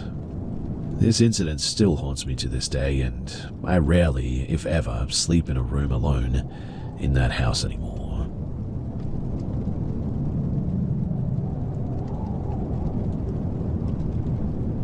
I'm wondering if anyone in Hilton Head Island has ever experienced anything like this. It was a family vacation last summer. My siblings and I were all in separate condo complexes in Palmetto Dunes. We're each spending our nights with our families in our rentals. My older sibling and I are closer to the end of the resort, almost to Leamington. My younger sibling, though, is closer to the center, not far from the security roundabout after the tennis courts and all. So, it's night, and we all meet at my younger sibling's place for drinks and some dessert. She tells us that somebody is knocking at around 2:30 in the morning, and that apparently it woke her up, naturally. She initially thought it was one of her teenage boys who had gone out for whatever reason and forgot the code to get back in, but eventually finds them both sound asleep. The knocking continues. Now scared, she wakes up her husband. At that point, though, it stops. He gets up to check it out, but he doesn't find anyone at the door. So they chalk it up to a drunkard just getting the places mixed up or something. We basically all shrugged our shoulders, and we thought the same. Now, I forgot about the story entirely until I was driving back home a few days later. And here is where it gets weird, to the point of me being spooked out as I even share this. It's about 2:45 or so in the morning, and I'm having a bit of a nightmare, a bad one in fact. I'm with my ex-wife and nobody is around, but we're getting along and discussing bills or something in her house. It's a quiet summer night and she decides to go upstairs to take a shower. And while she's there, someone starts knocking on her front door. It's loud and continues. Our kids aren't around and I know that they're gone for the night, so I open the door to find no one there. I erroneously decide to investigate, walking through the side yard and around the back. And it was there where I discover the sliding glass door to the deck open. I yell to my ex that somebody must be in the house, but then I wake up, and somebody is literally banging on the condo door. It scared the heck out of me. My instinct kicked in. I checked my phone for messages, thinking that perhaps one of my sisters is trying to get a hold of me for an emergency or something. I wake up my wife, and then it stops. I quickly go into the kids' bedrooms, and they're all sound asleep. Finally, I walk quickly to the dining area window and I peek out, but there's no one there. There isn't even a sign of anyone having been there. The front deck area is well lit, and it's as silent as one would expect it to be at like 3 in the morning. The next morning, we left to head back home, and my sister's story of the knocking at the door right around the same time hit me out of nowhere, sending a huge shiver down my spine. I don't know if it was a real person or a ghost, and I don't think it really matters. All I hope is that I never have to find out.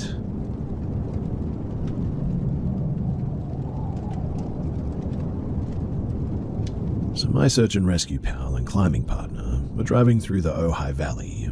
I'm not sure what highway that we were on. It was 2002 to 2003 though, and we were taking a new way to a new destination. We had just passed a sign saying Ojai Valley. There were no exits or on-ramps for many miles either way. We were on a 2-lane highway that only headed one direction.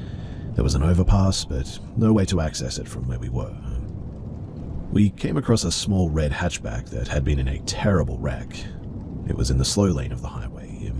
There was no one else around, nor did we see any other vehicles during our time at the wreck.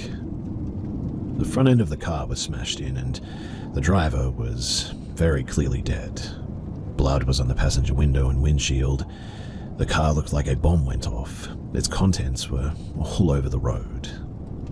There were 2 small animal carriers nearby in the debris. We didn't see anything moving in either of them, nor did we feel safe getting out of our rig. It was a bizarre scene, really. The vehicle had clearly ran into something huge, but there were no other vehicles, nor any dead animals or blood on the road, anywhere. We were both wilderness first responders, climbing partner who was also in med school. Neither of us felt safe there, and really we knew that there was nothing that we could do anyway. We didn't have cell phone reception at the location, but had stopped just trying to wrap our heads around what we could do and what had happened. In the end, we decided to take the next exit and see if we could get some cell service.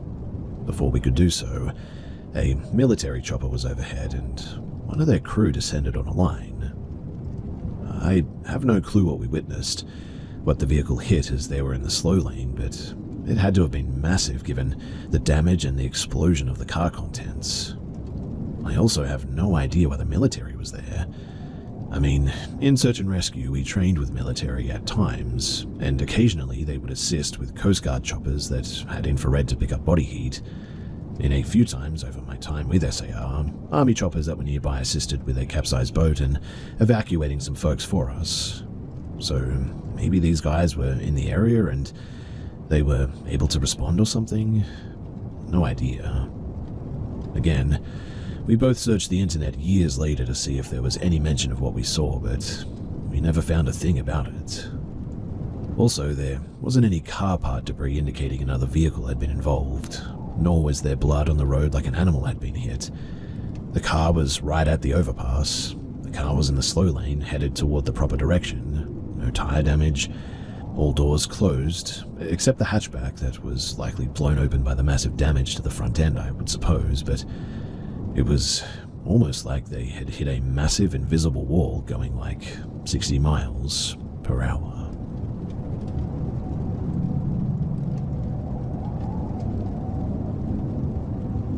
So, this is a happy story, I guess you could say, from a time as a wilderness therapist or a guide. Slightly creepy still, and definitely pretty bewildering. Now, I realize that wilderness therapy programs, they get a lot of well-deserved hate. I worked for one that appeared ethical, and I never saw anything other than amazing care and compassion. We would take kiddos, largely very affluent kiddos with famous parents, into the wilderness for 4 weeks at a time. Doing therapy every night around a campfire, kiddos would make their own meals with the dry goods that the company supplied. Kiddos didn't have tents, but did have a 4x6 piece of tarp that we taught them to fashion into a tent using knots, rocks, and their walking stick at the entrance. Us guides and therapists just had our sleep sacks and bivy bags. The agency also had some scholarship for, non-wealthy families who had kiddos who really needed help. All of the kids, rich or not, had spent a few months or maybe even years either living in a penal institution or mental health facility at least. Now, one of my favorite kids was the Cocoa Puff kid. His family had gotten a scholarship as he was placed with them after it was determined that his mother couldn't care for him due to hoarding and other mental illnesses. Even though the kid was 12, he was absolutely tiny and looked about 8. He was also having a rough transition, largely as he had been caring for multiple siblings and felt lost without them. I packed the kids' backpacks with group gear, and packs were heavy, maybe 40 to 60 pounds each. This kid had fetal alcohol effects, if not syndrome, and he maybe weighed 65 to 75 pounds. I always redistributed his share of the supplies to the older and bigger kids or myself. It just didn't seem fair to make him struggle when he had some able-bodied kiddos around. He earned his moniker too, as every time that we would get to a big hill, he would say, "I could make it up this hill if I had Cocoa Puffs.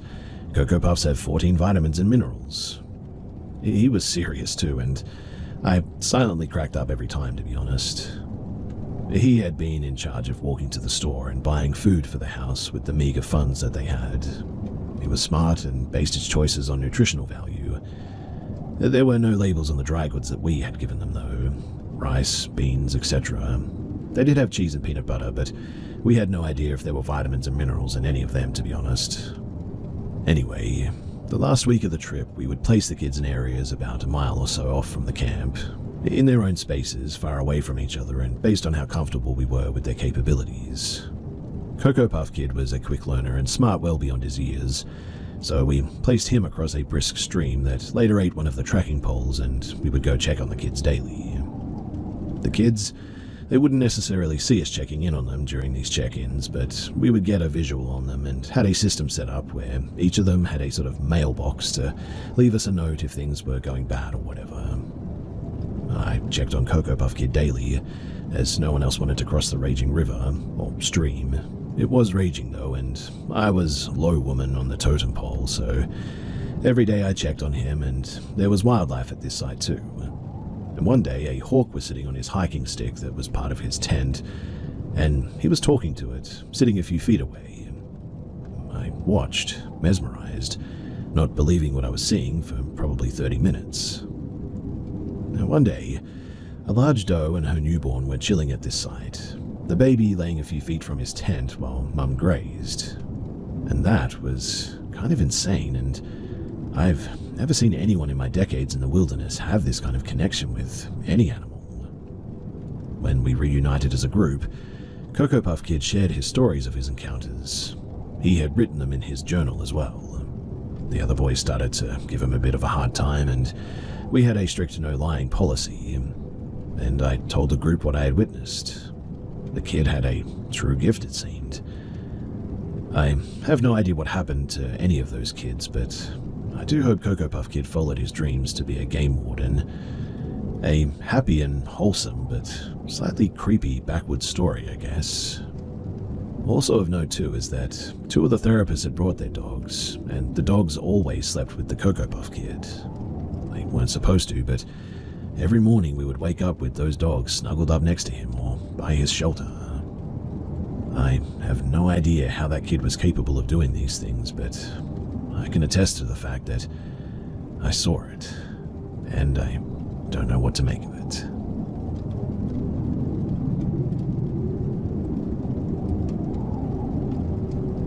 Throughout this story, I would like for all of you to please keep in mind that I was 20 years old and very, very naive. You're going to think that I was stupid, and I was. I'm probably lucky to be alive, and man, do I know that. I kick myself whenever I think about this day. I just wanted to get some other opinions, and I don't know, maybe I was wrong about him. So, about 20 years ago, I was walking down the road in a not-so-great area. It was summertime and I was dressed appropriately for the heat, shorts and a tank. I'm very thin and was downright skinny then, and got mistaken for a sex worker more times than I care to admit. This may or may not be important to the story, I'm really not sure, but I thought that I would mention it. So anyways, like I said, I was walking to pick up my son from daycare, and as I was going about my way, a truck full of men started to catcall and follow me. They turned around several times to yell at me out of the window, and I was getting a little bit nervous about it. I was passing a gas station parking lot, and a man not much older than myself stopped in a nice car and asked if I would like a ride. He didn't seem scary, and honestly he was attractive, so I said okay, and I got into this car. So I get into the car with him, and he asks where I'm going. I tell him that it's about a mile straight down the road that I'm on, and he starts out going the wrong way, and just tells me that he needs to turn around. I pay little mind to this. He starts to ask me about myself, so I tell him I was escaping a DV situation and was staying in a women's shelter nearby. I was telling him how closely my activities were monitored, and that I was due to pick up my son any minute. And honestly, I think this may have actually been what saved me. At some point, I notice that he takes another wrong turn, but I don't know the area all that well, so I point it out, and he says that he's taking a shortcut or something, and I just go back to talking like an idiot. But then I get a whiff of something. I know that that smell now is the smell of death or decomposition. I know this for sure now, in fact. I didn't back then, but I turned around and looked into the back seat, looking for spoiled food or something that would cause this. The car is absolutely spotless, though. I bring up the smell, and he brushes it off and changes the subject. But for some reason, the smell just started getting stronger. Me, being the young idiot that I was, brings it up again. What is that smell, I say? And he says that he doesn't know. Probably something that he forgot to take out and has gone bad or whatever. When I tell you guys, though, that there was not a crumb in that vehicle, I was absolutely baffled. But eventually, he drops me off safe to my destination. He doesn't tell me his name, ask for my number, or give me his. And I don't think much of it until, well, much later when I then smell that smell again. But this time, I know what it is, and it triggers the memory of that guy in that car that day. This was probably 2005 in Covington, Kentucky, and I'm very sure that him being aware that not only would I be missed, but I would be missed quickly and my movements would be tracked very specifically. I think that that was the only reason that I made it back out of that car that day.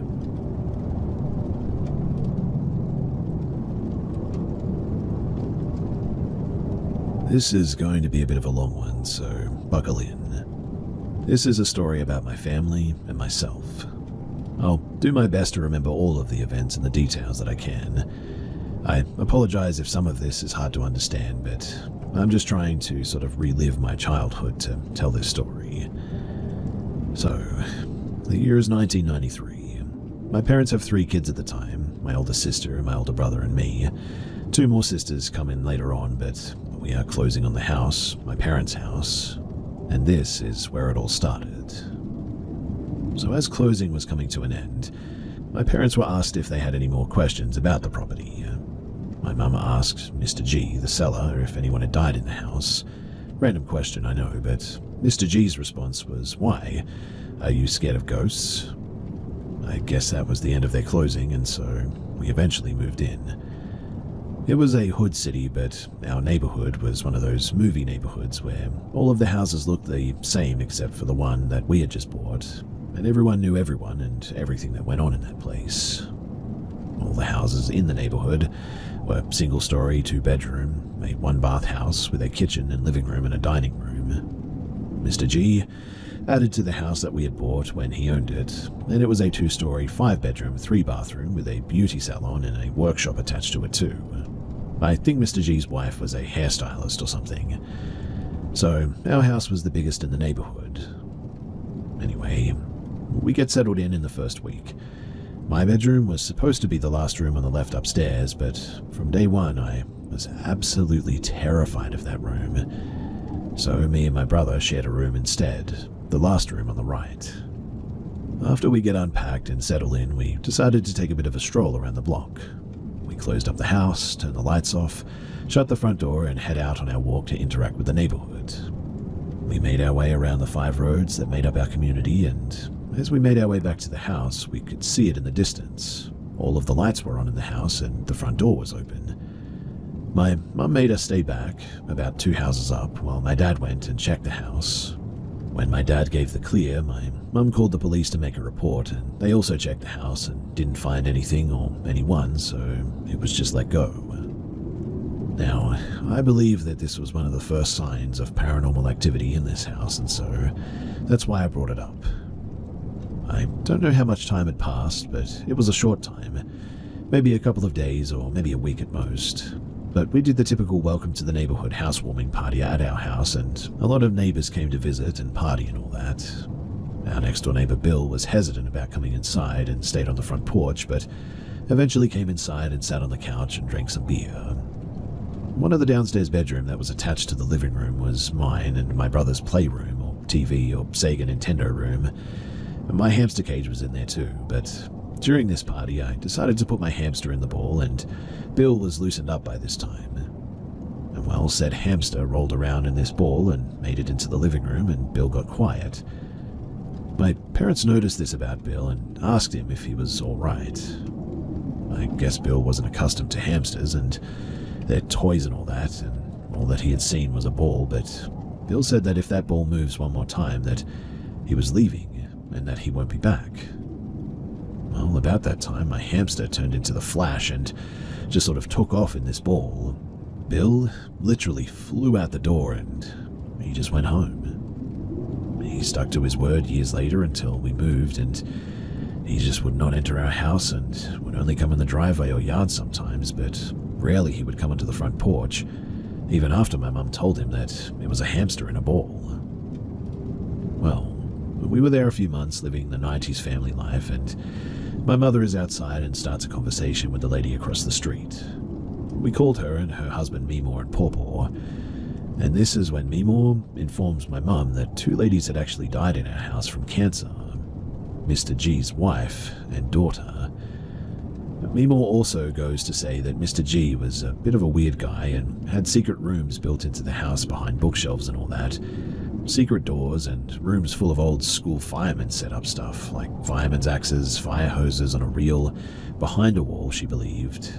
It was the wall that the stairs were on, apparently. Some people knew about the secret rooms, so I guess it wasn't entirely secret, but my mum invited Meemore over one day, and she was going around the house just showing us some of the rooms that were turned into regular rooms before Mr. G sold us the house. One was in our computer room, which had the stairs to go upstairs, and right beside the stairs was a built-in bookshelf. That was apparently one of the secret rooms that went under the stairs and into our laundry room. The bookshelf had been screwed shut, but if you went through the door on the other side, you could see the back of the bookshelf that still had hinges and was screwed shut to the wall on the other side so that it couldn't be opened. The upstairs bedroom, my bedroom, you could also see a faint crack on the wall that went over to the stairs in the shape of a door. It was sealed, and Meemore told us that that's where Mr. G apparently kept his safe. Well, I started elementary school, and I used to walk to school that was about maybe half a mile away through the woods, very close, but everything seemed fine, and I had 2 younger sisters and all that.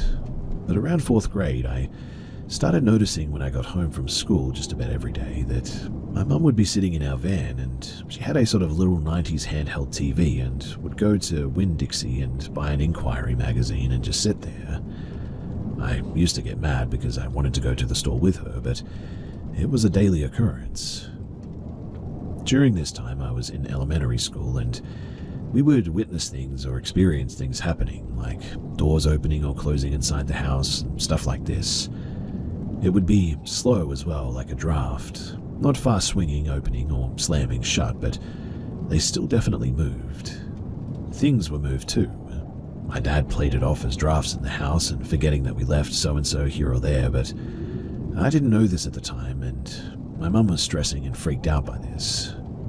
My mum was huge on psychic Sylvia Browne on the Montel show, and at this time I'm in middle school, and my brother and I came home walking home from school one day and noticed a bag with our DVDs sitting beside the trash can, so we went to go and get them. My mum met us at the door, and we asked why they were out there, and she said that psychic Sylvia Browne said today that if you have horror movies in your house, then you are allowing the devil to enter your home. She made us throw them back out, but eventually we snuck them back into our bedroom. Me and my brother shared a bedroom at that time too. Later in the evening, my mum is still making small talk about Sylvia Browne, and one of our yearly chores was that my brother and I hung the Christmas lights up. Well, we were teens and preteens at this point, and a bit lazy, so this year we decided that we hated doing it, so we left the lights up, and it's like months past Christmas now. And during one of Sylvia Browne's episodes, my mum starts screaming at me and my brother to go and take the Christmas lights down because it's apparently bad luck to leave them up all year and something to do with Satan.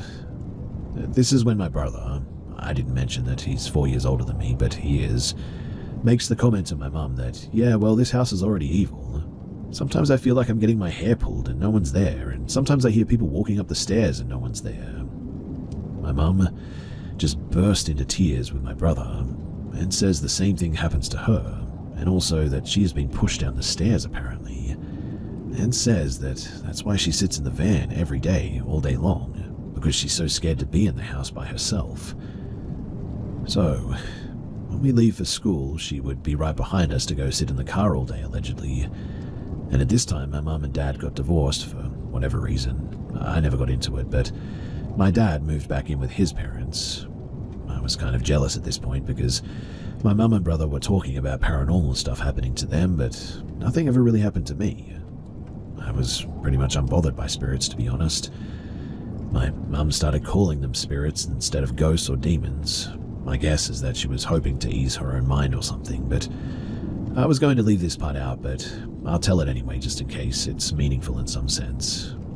I was home alone one day, and my mum and brother and little sister went to the grocery store or something, and I, for reasons I won't get into, tried to end myself with a belt. I remember seeing the light, but I don't know, I didn't make it that far, and I woke up on the ground with a massive headache and the belt was broken. I never spoke of this again, but looking back, I can only think that the spirit saved me for whatever reason.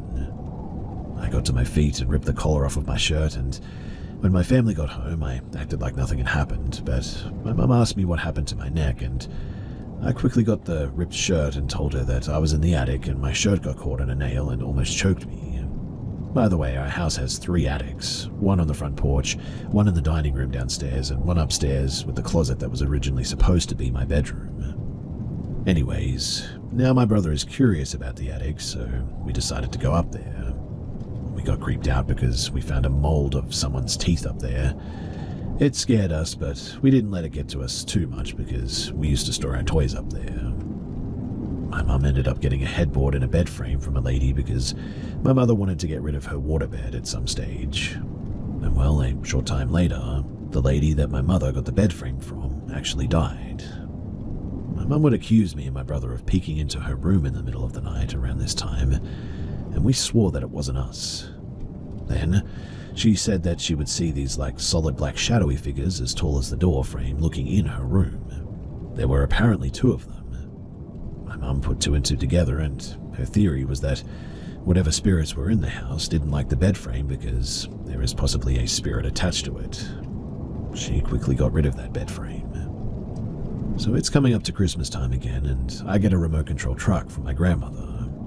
Well, me and my brother are in our room watching MTV, and the RC truck just starts moving by itself. It drove itself out of my bedroom door and just stopped.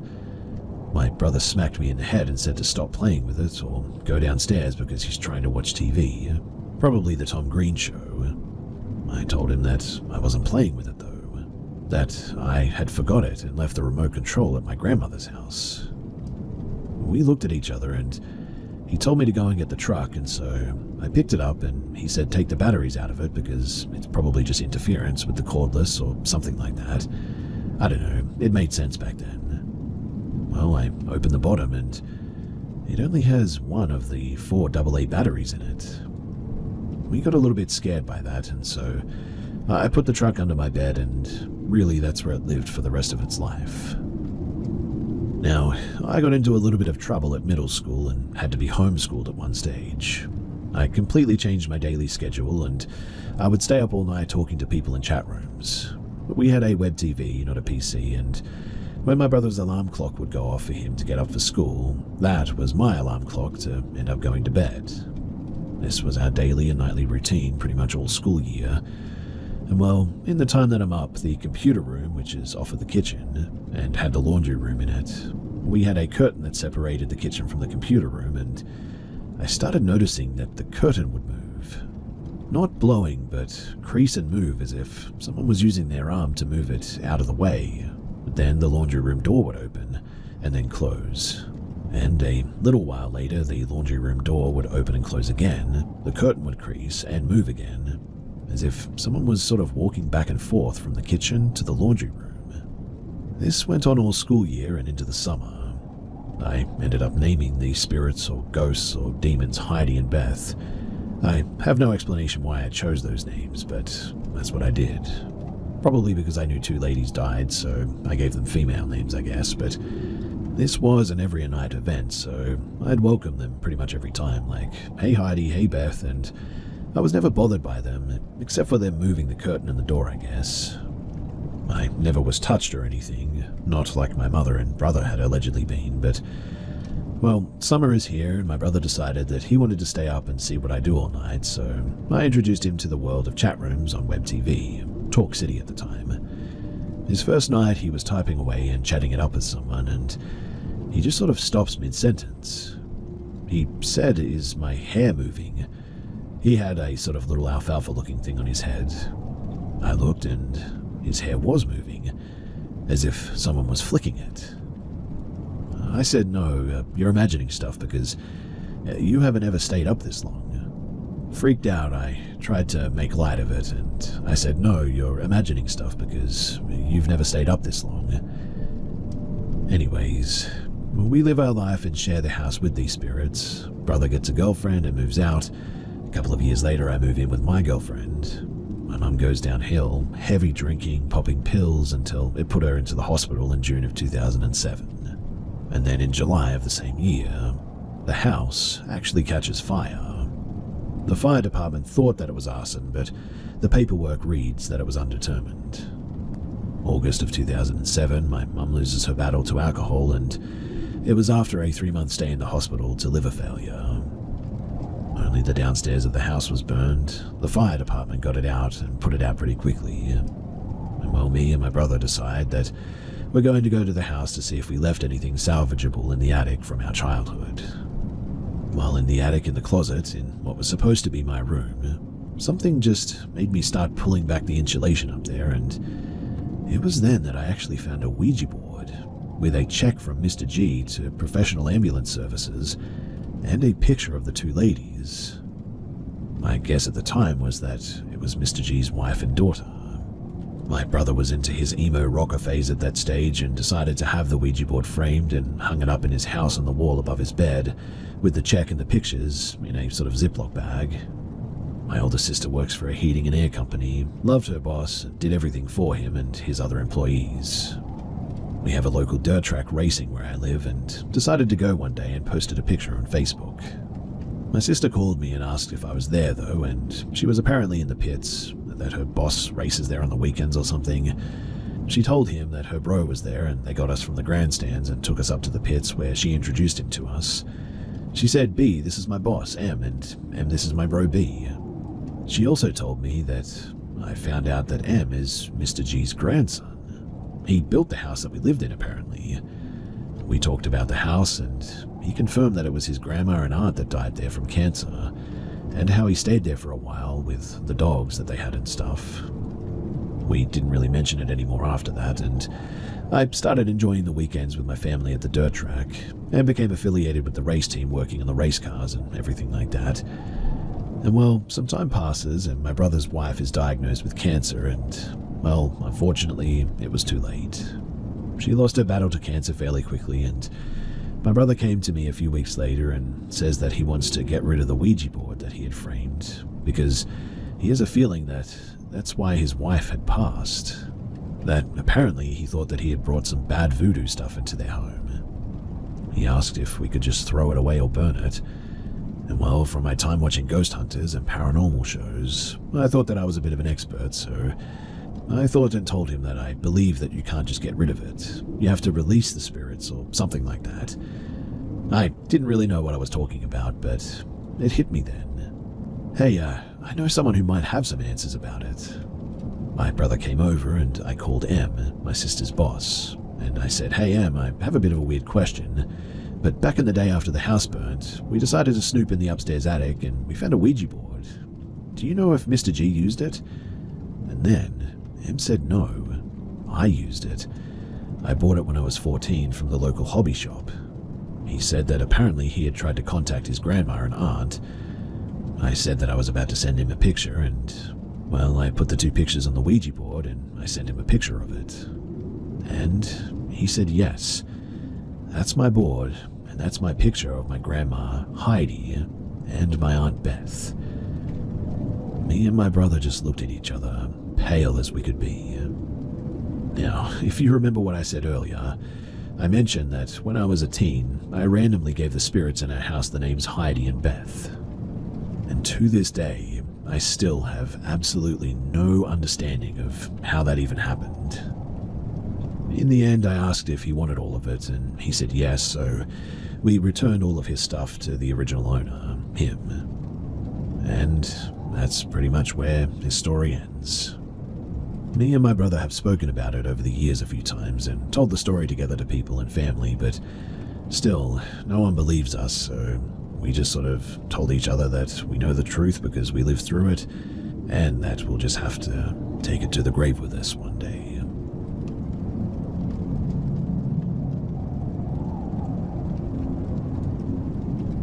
I, a 25-year-old female, live in Seattle, and yesterday I stopped at a gas station in the late afternoon. This station had two sets of pumps, one by the storefront and on the main road, and another parallel to the cross street, a bit further away. I parked at the pump in front of the store, and there were no other cars or people around, except for a van parked at the other set of pumps. Now, as soon as I parked, I saw a woman walking from the van and towards the store. It was a rainy, gloomy day, and she was in a floral dress that looked very cutesy and Christian cottagey sort of woman. Hopefully that paints a bit of a picture, but she looked slightly confused and was subtly sort of looking into the window of my car before she approached me after I opened my door. She was seemingly distressed and told me that she had no gas and was stranded, and had to drive 30 miles to get home. I had a bit of an unsettling feeling about the interaction, and told her that I was broke and I didn't have 30 miles of gas of money to help her with. She then said that she didn't want any money, but needed me to come over to the car to help her. She kept repeating that I just needed to come over to the car. I had looked towards the van and noticed that the rear window was completely covered with black tape and the car looked noticeably disheveled. I knew at that point that I would be going nowhere near her car or getting out of mine at all. After refusing her multiple times, she walks back to the van. It was one of those vans with the sliding rear doors, and when she returned, she slid it open slightly and I could see that she was speaking to someone in the back seat. At this point, a Mercedes pulls up to the pump right across from her and a man gets out. She does not approach him at all, and instead, she gets into the front of the van and drives off.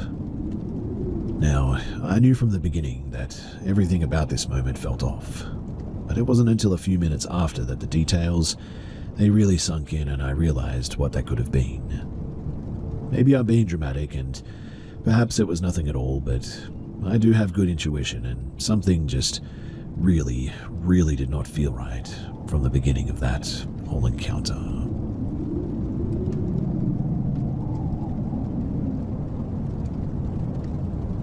This happened in Indianapolis, Indiana, roughly around the year 2004 or 2005. My ex-wife and I had our first kid. We were both young, as I was 23 and my wife was 19. At that age, we both wanted our own place, and we decided to get an apartment together. We searched for a few weeks and settled on some brand new apartments that were still in the process of being built. To my knowledge, this wasn't anything but a cornfield beforehand, but I've heard other stories of these apartments being built on old Indian burial grounds. I've never found any proof of this though, and so I'm not really sure. Anyway, during the process of moving in, we would bring our pit bull over to get used to the house and explore a little bit. The first red flag was my pit bull named Phoebe wouldn't go anywhere near the place. She would sit outside the apartment and whine until we would go inside and then start barking. Looking back, it's one of the obvious signs that something paranormal was going on, but that thought just never really crossed my mind at the time. So, after everything is moved in, things seem to be going great. I worked second shift as a waiter and would often pick up hours for a few extra bucks while my wife was in cosmetology school. So after forcing my dog to become acquainted with the apartment, she seemed to be doing fine, but refused to go into my son's room. I'll admit, too, that his room gave me a weird feeling, but as a young man, I didn't think too much of it. But everything changed 3 days within being in my new home. So I was off work on a random Tuesday and took my son and dog to the local park for a few hours to just burn off some energy. We got back and my son went and took a nap, or so I thought, because when I went to go and check in on him, he was talking to himself in a full coherent conversation. Not completely abnormal for kids, I know, to make up friends or whatever, so I asked him who he was talking to, and he replied with the scary lady in the corner of the room, as he pointed to the corner of the ceiling. I was a little bit creeped out by this, but I'm a firm believer in letting kids run wild with the imagination. I would ask him questions such as, do you know her name? How old is she? What does she look like? All to no avail, though. All I was told was that she was an older girl who was very mean, apparently. Well, fast forward a few hours later, my wife returns home, and we discuss the previous situation and come to an agreement that he's just being a kid, and we went to bed that night. I was awoken by my son, though, screaming and crying in the middle of the night, so I went to go in there and check in on him. And when I went in, he was pointing at the corner of the ceiling again. My dog, though, was also staring at the corner of the room barking. I wasn't sure what to do, so I took my son in our room and I closed his door, and everything seemed to settle down after that. The next day I go to work. I'm working a double, so I won't be home until a little bit after midnight. I call my wife every break to make sure everything's going well, and it was. But at about 11:30 I received a phone call from her saying the same things from last night are happening again, and I needed to go home at that moment. I tell my boss that I'm having a family emergency and speed as fast as I can back to our home. As I open the door, I hear the chaos going on and go straight to our room, where I find her sitting in the bed with our son. He's crying hysterically. The dog is sprinting back and forth barking as loud as a dog can bark. My poor wife is crying due to being overwhelmed, so we leave for the night and we end up going to my parents' house. As we're driving there, my son looks at me dead in the eyes and says, "Daddy, she wanted me to tell you that she's a poltergeist." My son is 2, mind you, doesn't even know the word, has never seen or heard any conversation even remotely close to that topic, so I knew then that something weird was going on and that this wasn't all bull. We returned to the apartment the next day, and my whole house is as if it has been just completely turned upside down. My son's dresser is on the floor, all the clothes are spread out all over the room, the toy box was empty and every toy that we had was scattered around. His crib was vertical up against a wall, and it was that day that we decided that it was time to move out. Honestly, I get a bit teary-eyed even sharing this because it feels like I just haven't and cannot begin to process this whole thing. and it happened like 20 years ago now. Later that year, he actually walked in on my wife and I watching The Grudge at one stage. He dropped down to the floor though and instantly started crying and saying that apparently that was the woman that he had seen. I've always been a believer in the paranormal, or at least wanted to, but this experience made me look at life differently. Not only because my whole family was traumatized by this event, but because you just never know what's truly scary until you're up against a force that you cannot even see.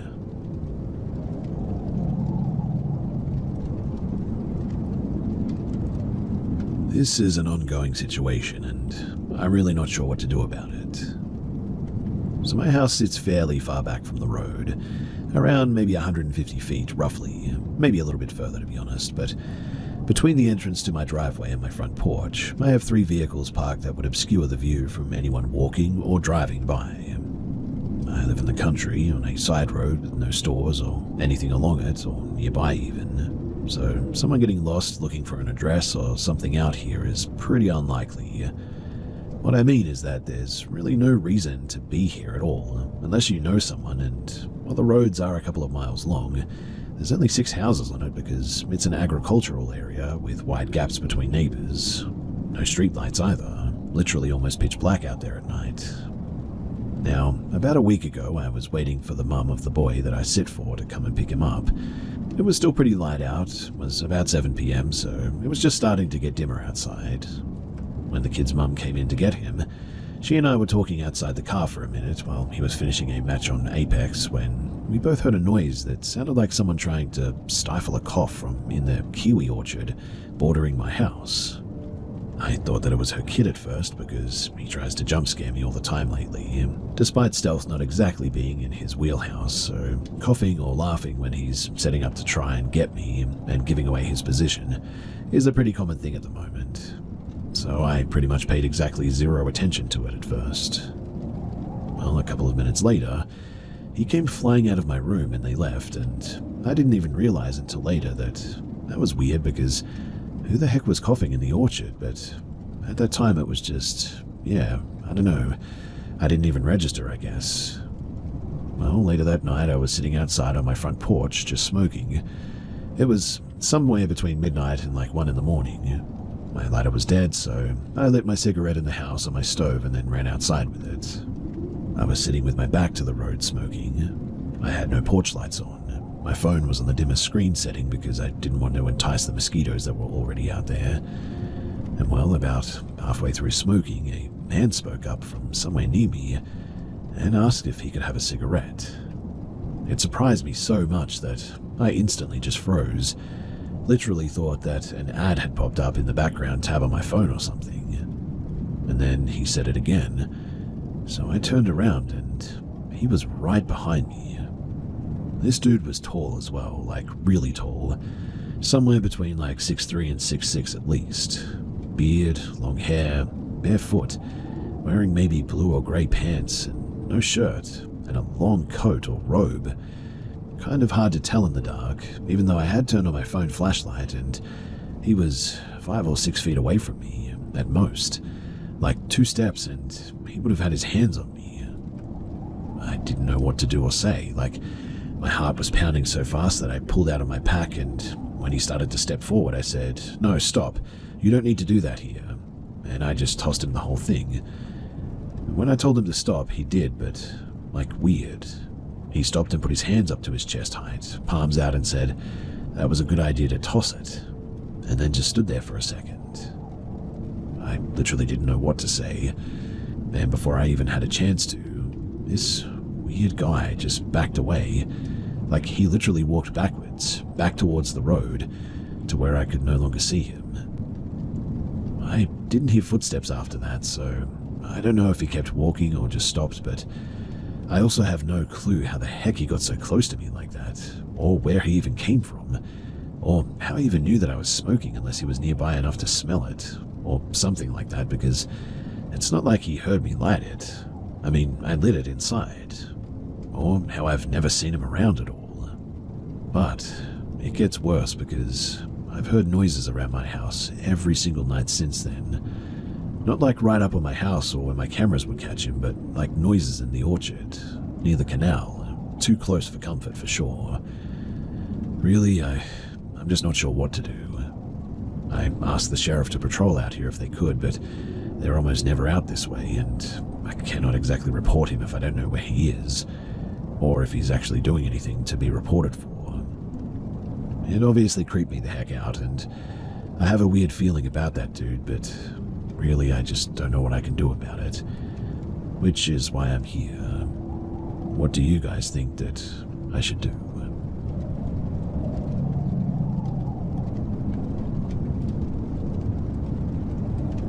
Before I begin, I just want to say that this isn't my family's first ever paranormal activity experience. We're from Mexico, and in our old home my parents describe everything that they've seen and heard, from footsteps and furniture moved at night, to seeing a woman in a white gown walking across a room just feet from them. Obviously, that's a story for another day, but this one that I'm about to share is new. So we moved into a new house in VA last November. We're renting for 2 years. The place seems normal, and we've only had one semi-paranormal event, which was about a week ago, but now it's 2. So I was watching some YouTube videos on TV in the living room. It's me and our 3 dogs in the living room downstairs, my nephew, 4 years old, and my mum in their bedroom upstairs. I paused the TV and went upstairs to get a jacket to walk my dog.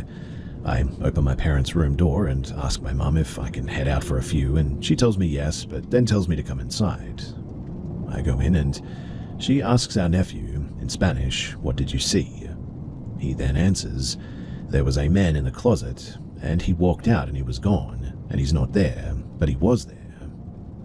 Confused, I looked into the dark closet, which has the door opened, like normal, and walked into it.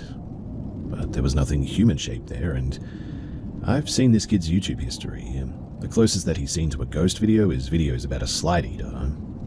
I called his mum, and she just chalked it up to him seeing stuff with a high imagination.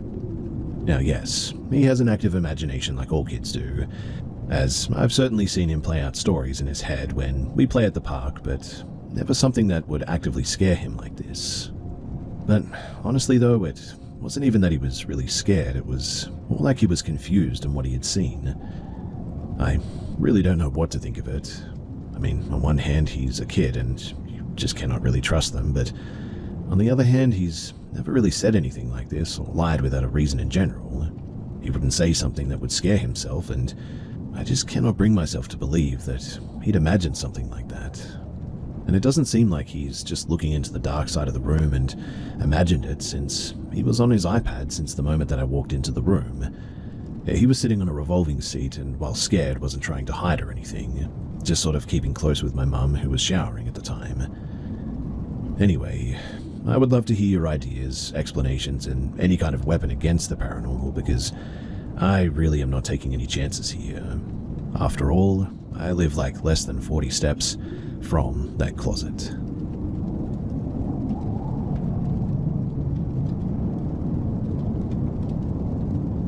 This happened a few years ago, and really I still cannot make any sense of it. I don't know if it was exhaustion, alcohol, or I don't know, something else entirely, but it still unsettles me when I think about it. So I was staying at my parents' house, in a separate studio space that used to be a garage before they renovated it. It was winter, but the room was heated. I had a little bit of wine earlier in the night, not enough to be drunk, just enough to feel a little bit tired. It was around 2 in the morning, and I was on the phone with my boyfriend at the time, talking about life and trying to just clear my head a bit. The room was pitch black, no nightlights, no glow from the street, just total darkness. At some point, though, I laid down on the carpet while we talked, sort of exhausted. And that's when I noticed something beside me on the floor. It looked like a pillow, but I couldn't see much, just a dark, soft-looking shape next to me. Without thinking, I sort of rolled over and wrapped my arms around it, and instantly something was wrong. The best way that I can describe it is that the entire atmosphere shifted in a second. The room, which had been warm, suddenly felt colder. Not a draft, mind you, not my imagination. The air itself felt different, and this feeling sort of came over me, like a wave of deep, heavy sadness. Not my own sadness, but something else. It wasn't gradual, it wasn't subtle. It hit me all at once, like flipping a switch. 1 second I was tired but fine. The next it was like something dark had wrapped itself around me, like I had stepped into something that I wasn't supposed to touch. I shot up and ran out of the room. My heart was racing. I felt sick, like I had brushed up against something that I shouldn't have. The next morning, I went back trying to make sense of any of it, and there was nothing there. No pillow, no blanket, nothing in that spot at all. I don't know what happened that night.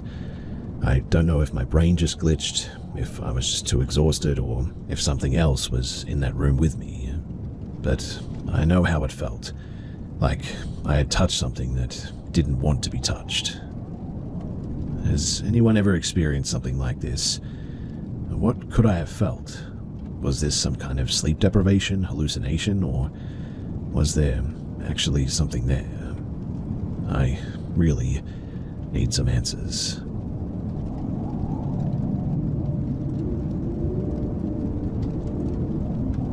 So last year in September of 2024, I ventured up to the Hoko Azet Road near the Blue Canyon area to set up some trail cameras.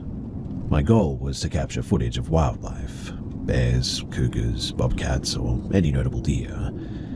After scouting for the perfect spot, I found a small pull-off along the road and made my way about a mile into the dense woods, following various game trails.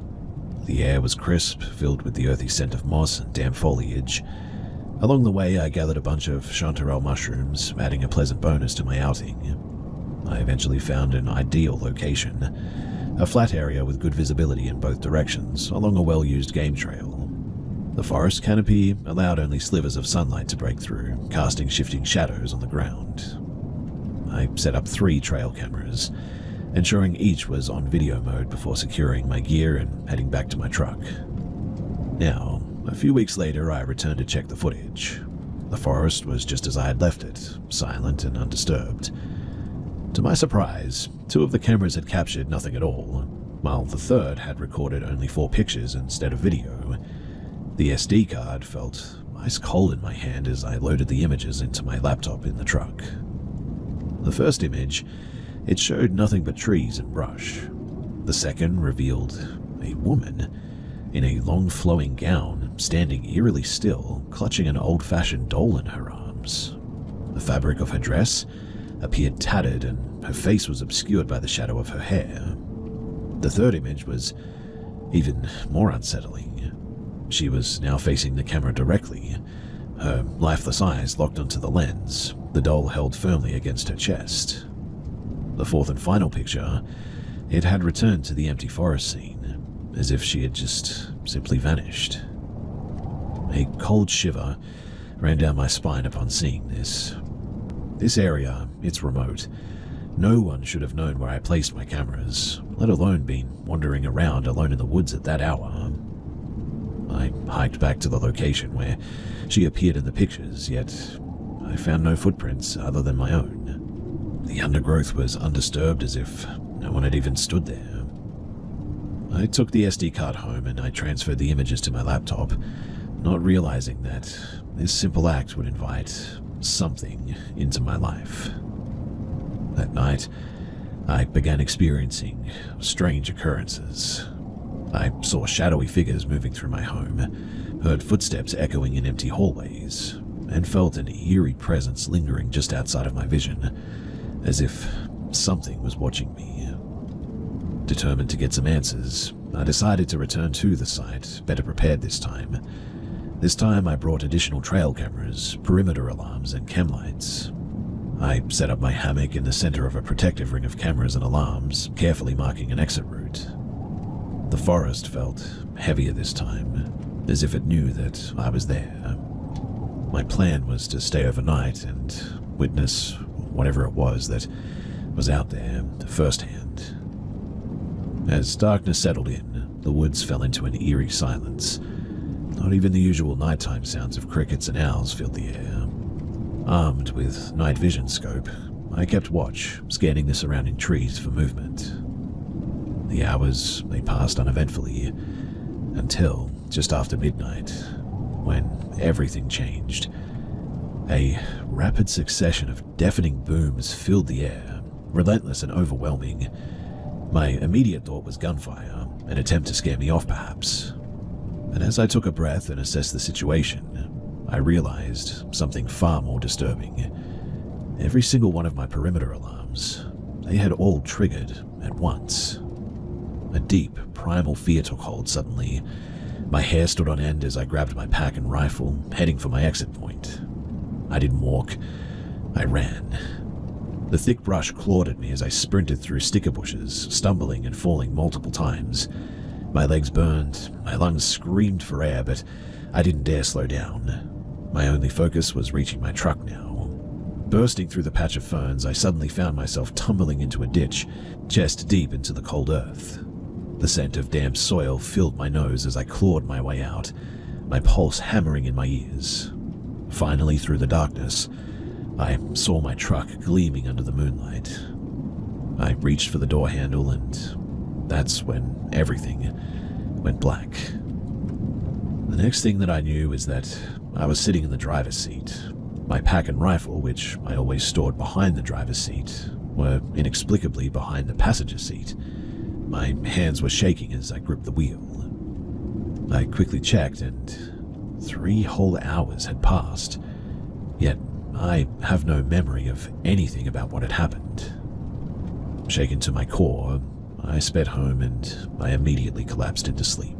The exhaustion was overwhelming for me, and it was honestly as if I had run for miles. A few days later, I returned one last time to retrieve my remaining equipment. The air felt oppressive, as if the forest itself was warning me to leave. After removing